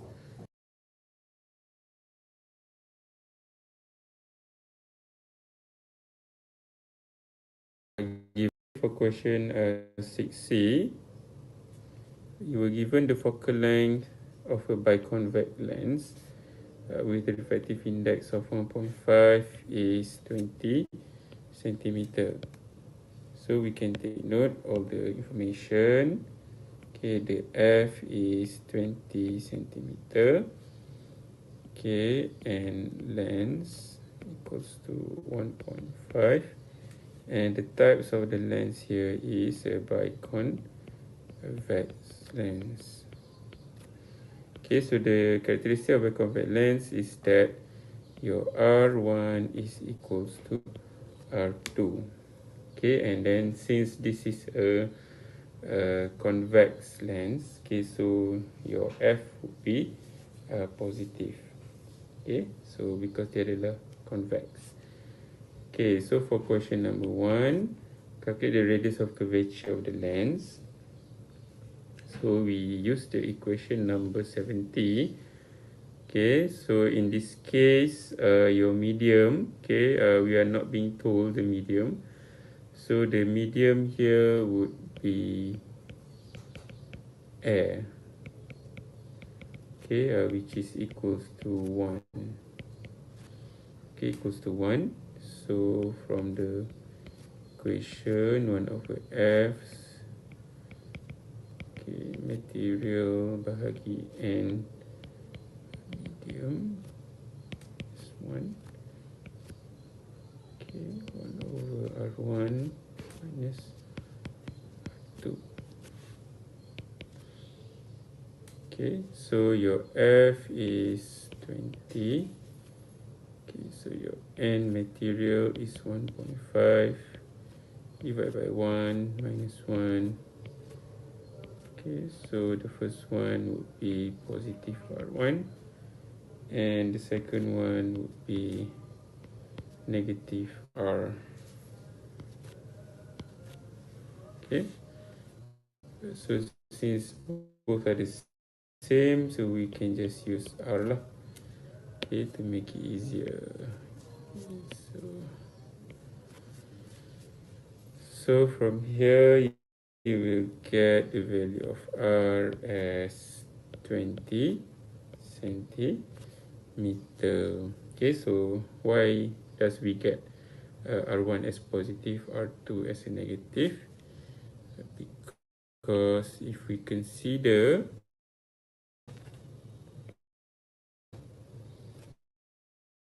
the incident ray on each side. Okay, so this is the first one, this is R1. Okay, and this would be your R2. So in the first case here, your R1 incident on the lens in terms of convex. So that's why R1 as a positive R. Okay, whereas on the second part here, okay, the condition of the lens now is in form of concave. Okay, so for R2 here, okay, the incident ray is hit the lens in terms of concave, so that's why the R2 is equals to negative R. Okay, and then for the next one, and now your lens is being placed in a liquid, okay, where the N medium now would be 1.63. Okay, so you are asked to find the new focal and also state the lens type. Okay, so 1 over F equals to N material, okay, which is our material here is 1.5 divided by 1.63 minus 1. Okay, 1 over 20 minus 1 over negative 20. Okay.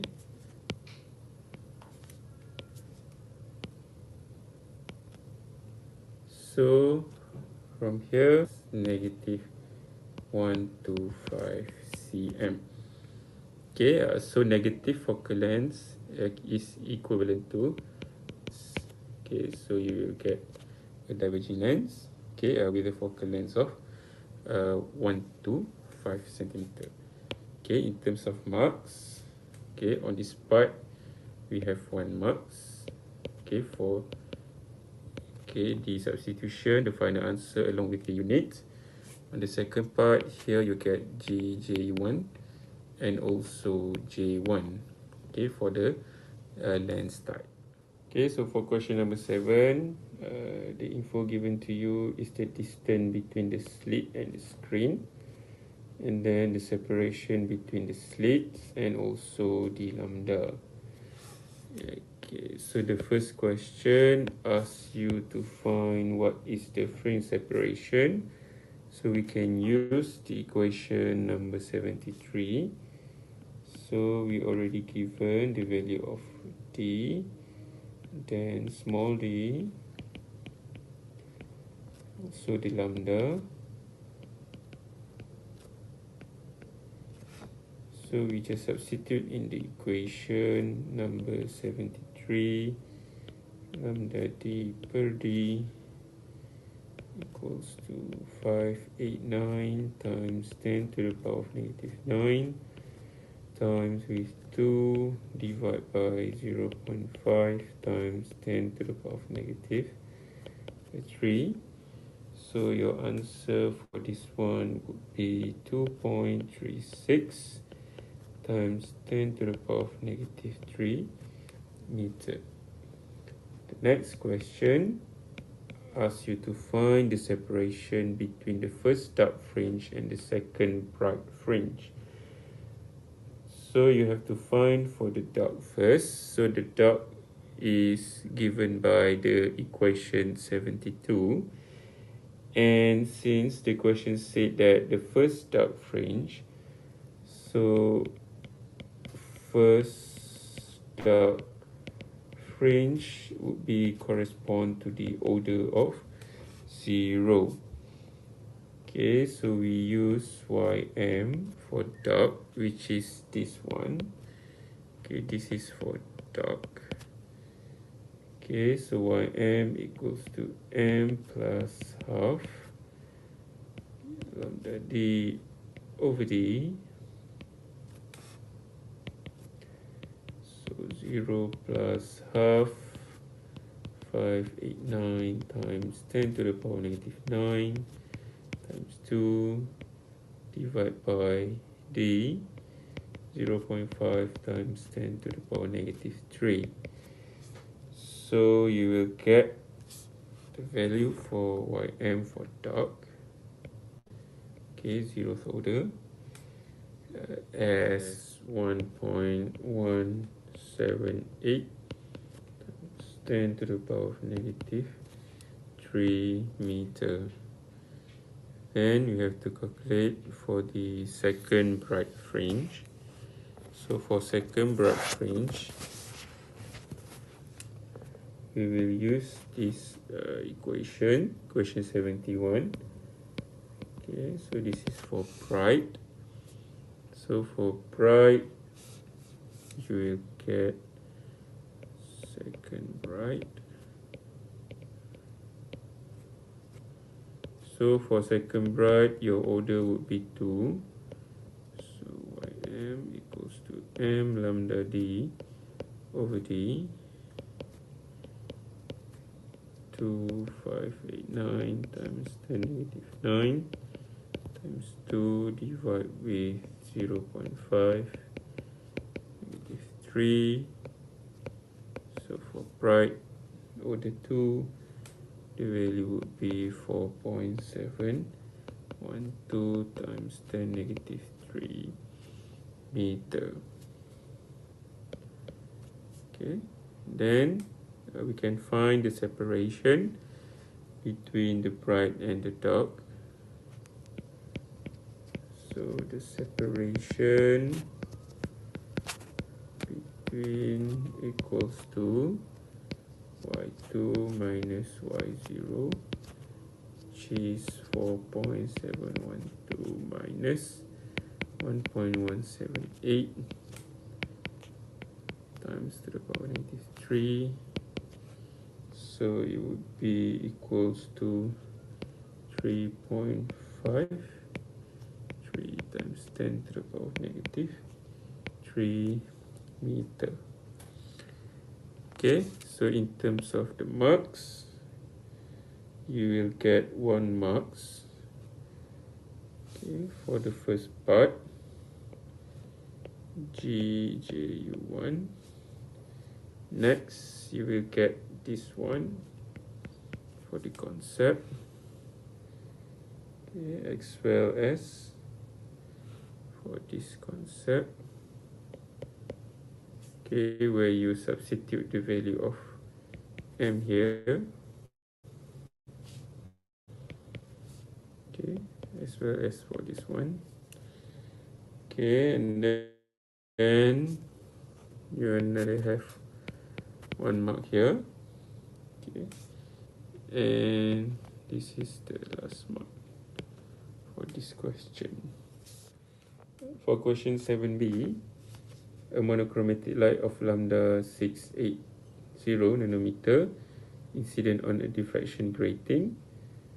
The maximum first order is at angle of 12.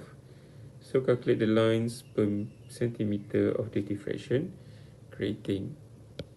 So for this question, since we are considering for the grating, so you have to choose the equation number 78 here.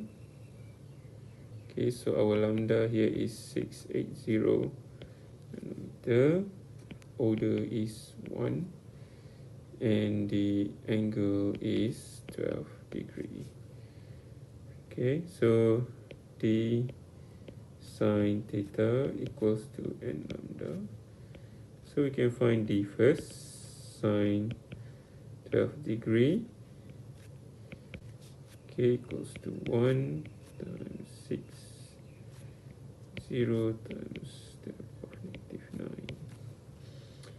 So you will get the value for d here as 3.27 times 10 to the power of negative 6.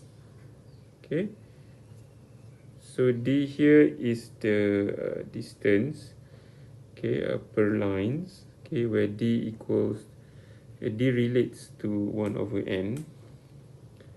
So this equation over n, okay, so we can find n as 1 divided by 3.27 times 10 to the power negative 6.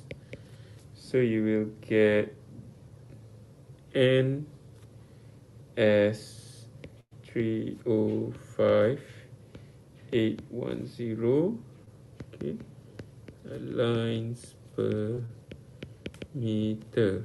Okay, so since our value d here is in meter, so you akan dapat dalam meter lah.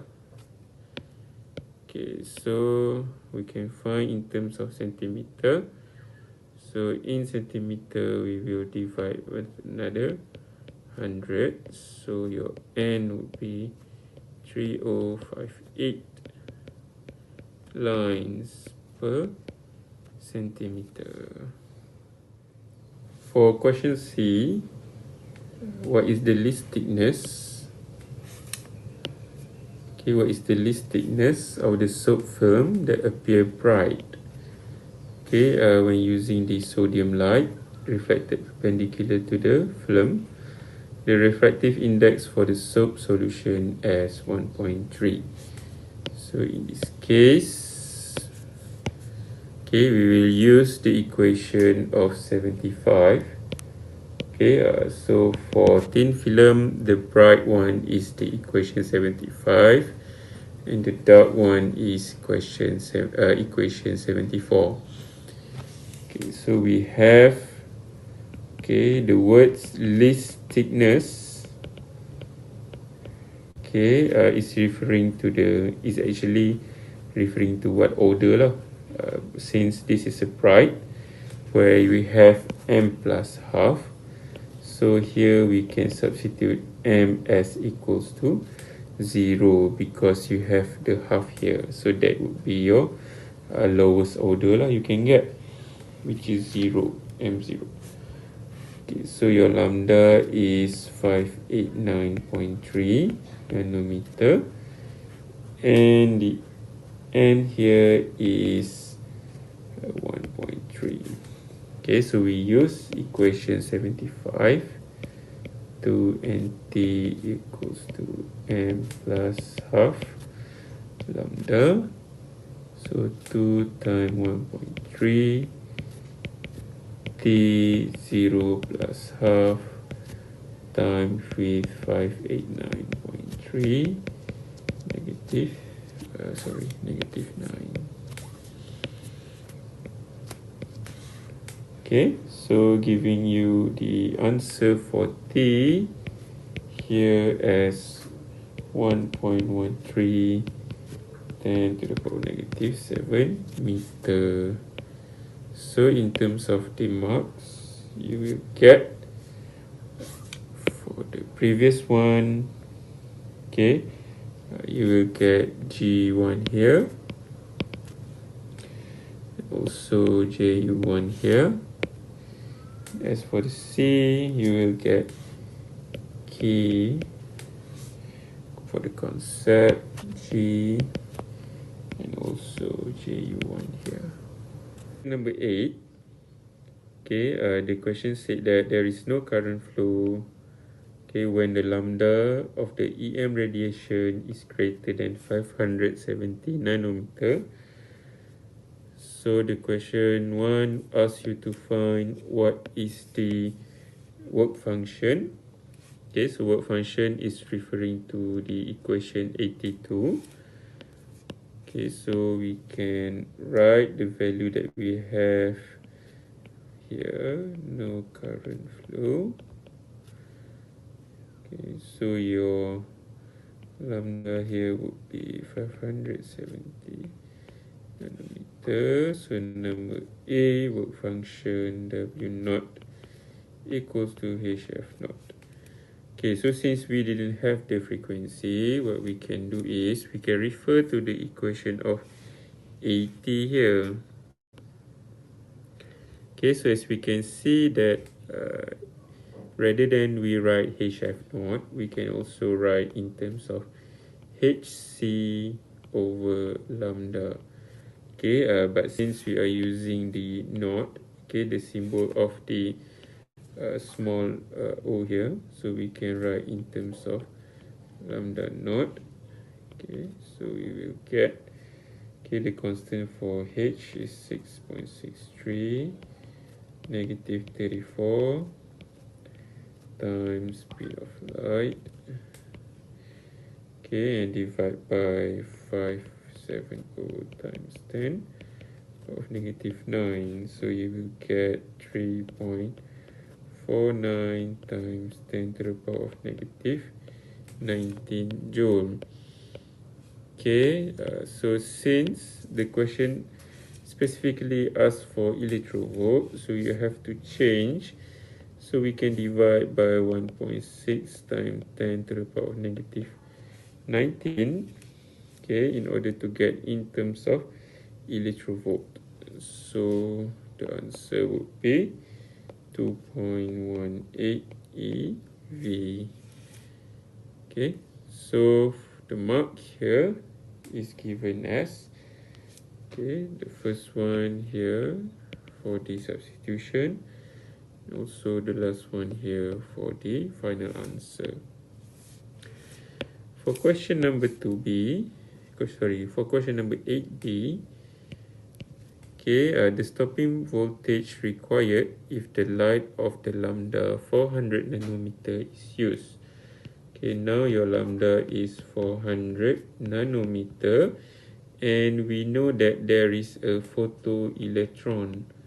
Okay, so meaning the electron is get out from the plate. Okay, it's getting out from the plate. So which equation we want to use here? Okay, so we can use equation 82 and also 83. So basically 82, 83 is just the same.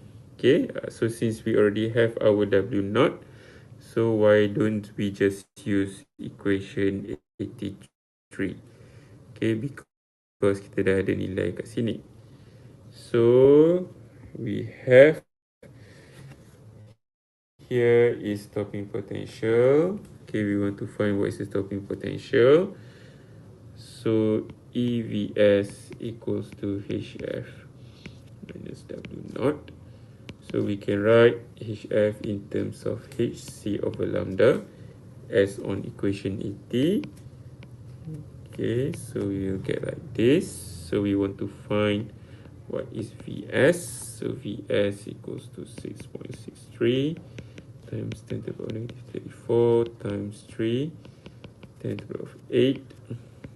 Okay, divided by 409. Okay, so we minus with this one. Okay, we minus with 3.49 negative 19. Okay, and we have to divide this all with 1.6 times 10 to the power negative 19. So our VS would be 0.93 V. Okay, so the marks would be given to you. The first one would be the K here. K here. Then G here. And the last one, JU1 here. For question number 9, given to you an electron and a photon have the same lambda and the total energy for the electron as 1 mega electrovolt. You are asked to find the energy of the photon. So for this question, we know that the lambda for the electron is equals to the lambda of the photon, and the total energy for electron is equals to 1 MeV, and the equation that we are using would be lambda equals to H over 2 MeV. Okay, so you can see that the energy here is actually the same as in the equation 83. So we can see that EV here is equivalent to EV here. Okay, so since this EV is not an SI unit, so you have to change in joule. Okay, kita kena tukar in terms of joule. So what we can do here, can substitute the value of H, 34, divide by 2 mass of the electron, negative 31, times with the energy, 10 to the power of 6 mega, and 1.6 times 10 to the power of negative 19, because we want to change in terms of joule. Okay, so we want to change from mega electrovolt to joule. You have to multiply with 1.6 times 10 to the power negative 19. So here you will get the lambda for the electron as 1.23.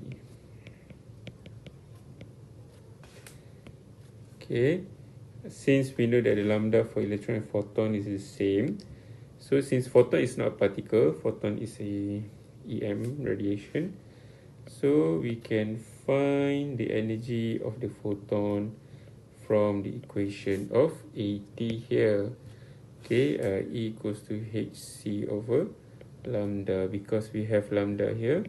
So lambda here would be equivalent to the lambda of photon. So 6.63 times 10 to the power negative 34, 3 times 10 to the power of 8, divide by 1.23, negative 12. So the energy for the photon would be 1.62 times 10 to the power of negative 13 joule. The mark allocation for this question would be here. GJ1, G1 and JU1. Question number 10, given to you is the atomic mass for bismuth, and the question asks for the binding energy. In order for you to calculate that, you have to find what is the nucleus mass of the bismuth. So we can find the nucleus mass of the bismuth, okay, by taking the atomic mass and we minus with the mass of the electron. So since number of electron is equals to the number of proton, so we can write ZME.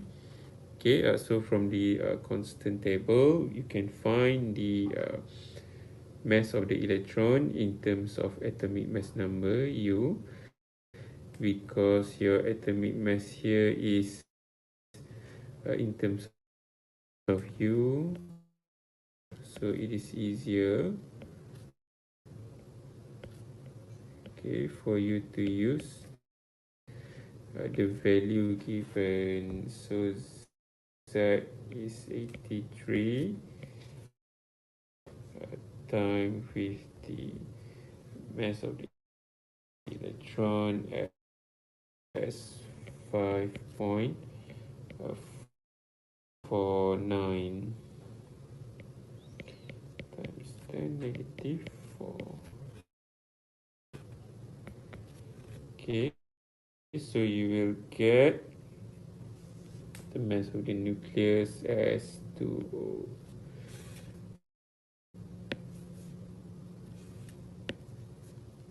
208.934833 U.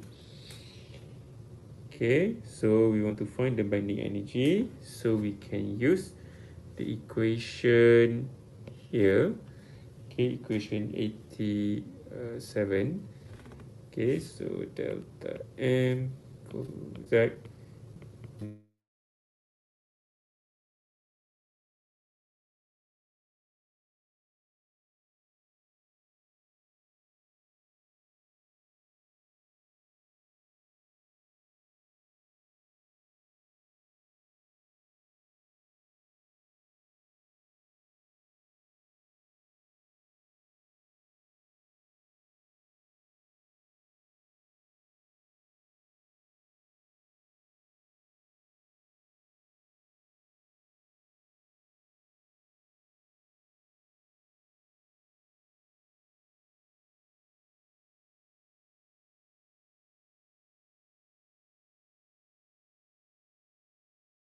Okay, so let's start for question 0.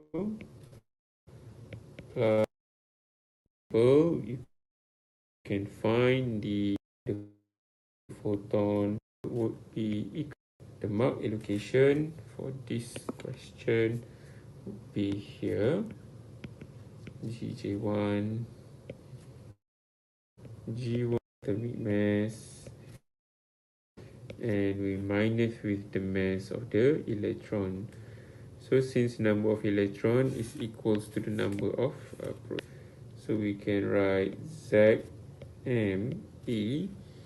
Okay, so from the constant table, you can find the mass of the electron in terms of atomic mass number U, because your atomic mass here is in terms of U, so it is easier,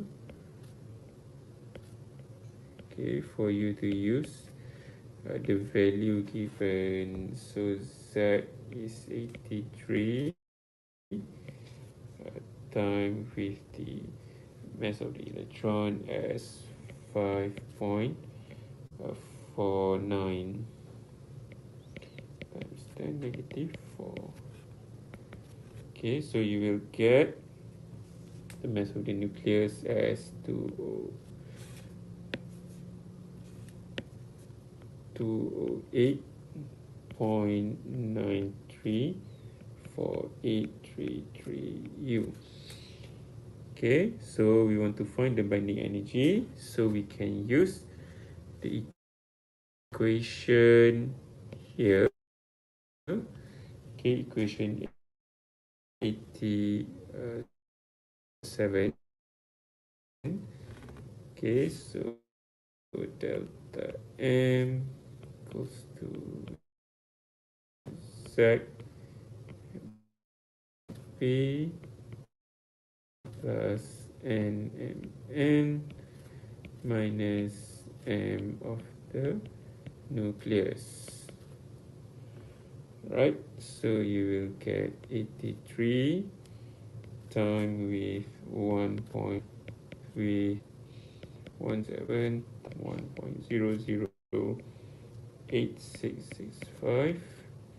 minus with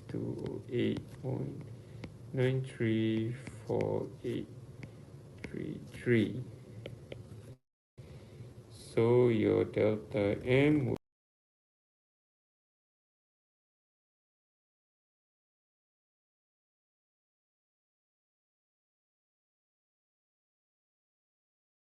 slight change in terms of C squared. So we can use the EB equals to delta MC squared, or we can also write in terms of 931.5. Okay, because it depends. If you already have in terms of U, we can just multiply with 931.5. So your delta M here 2.769613 multiply with 931.5. So your energy in terms of MeV is 2579.89 MeV. Or you can also round off. Okay, let's say if you want to round off, you can round off to 2580 MeV. Okay, so the mark allocation for this part, we have 1 marks for concept, 1 for this substitution, this one GJ only. Okay, so meaning if you didn't write the unit also acceptable. Okay, this one G1 and the last one is J. Okay, for the last question, you are given the half-life of the radioactive in years for 35 years.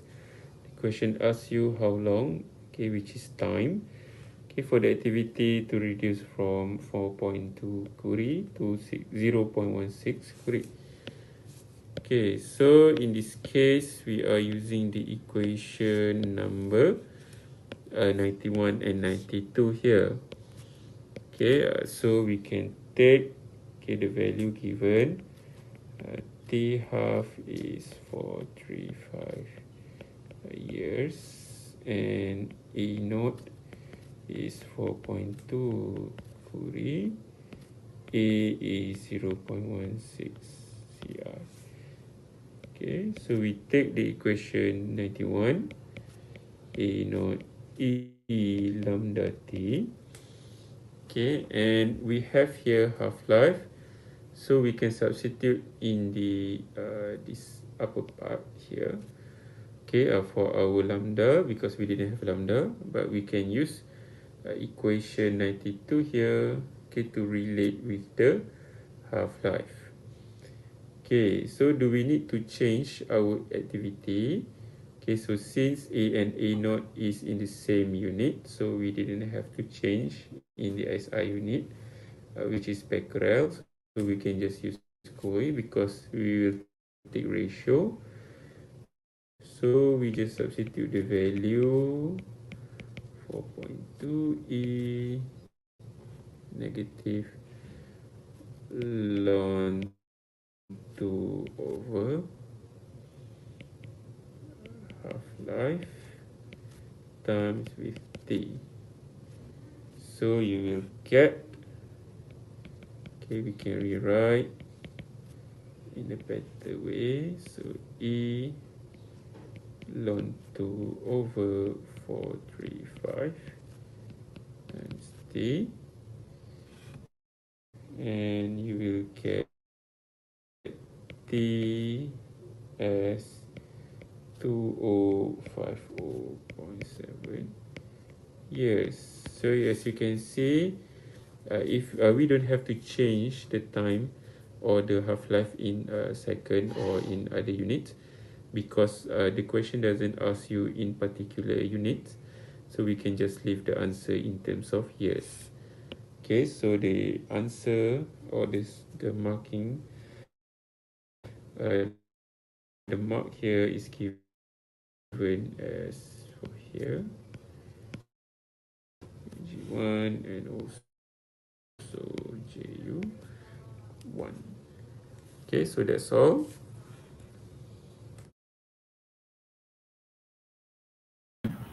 Okay, okay, kita dah sampai ke penghujung. Okay, terima kasih kepada semua pelajar. Seterusnya kita akan melihat soalan untuk kuis.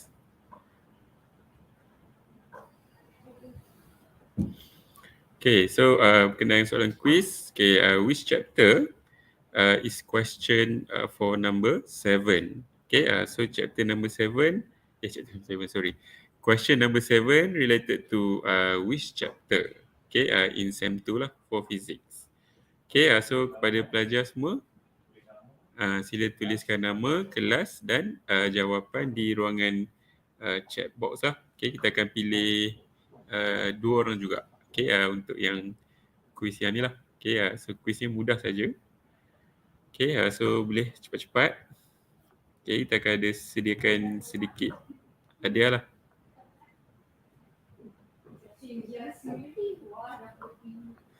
Okay. Dah 2 dah ada. Okay. Okay, so kita dah ada 2 pemenang.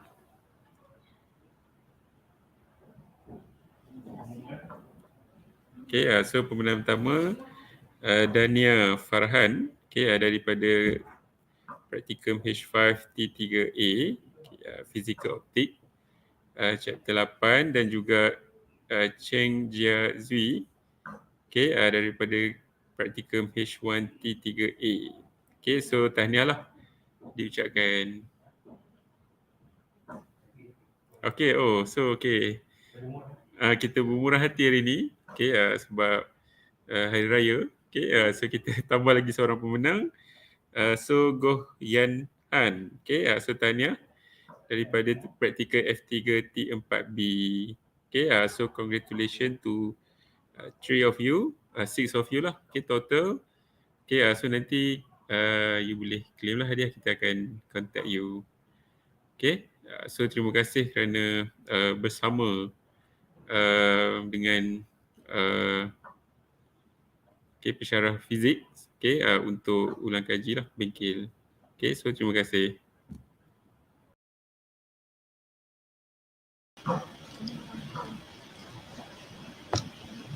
Baiklah, terima kasih diucapkan kepada penceramah-penceramah kita yang hebat pada hari ini, Dr. Wong Ai Chin dan Encik Muhammad Anas bin Ismail. Saya juga di sini ingin mohon maaf lah di atas masalah teknikal pada awal tadi yang kita tak dapat nak elakkan lah, dan di pertengahan siaran kita pun tadi ada sedikit gangguan, jadi minta maaf atas segala kesilapan dan masalah teknikal tadi. Okay, jadi kita dah berada di penghujung bengkel kita. Jadi pertama sekali saya ucapkan terima kasih kepada semua pelajar yang sudi untuk bersama-sama dengan bengkel fizik kita pada hari ini. Saya dan pensyarah-pensyarah fizik mendoakan agar semua pelajar-pelajar anak didik kita cemerlang dalam PSPM2 pada kali ini secara amnya, dan secara khususnya cemerlang dalam subjek fizik untuk PSPM2 pada kali ini.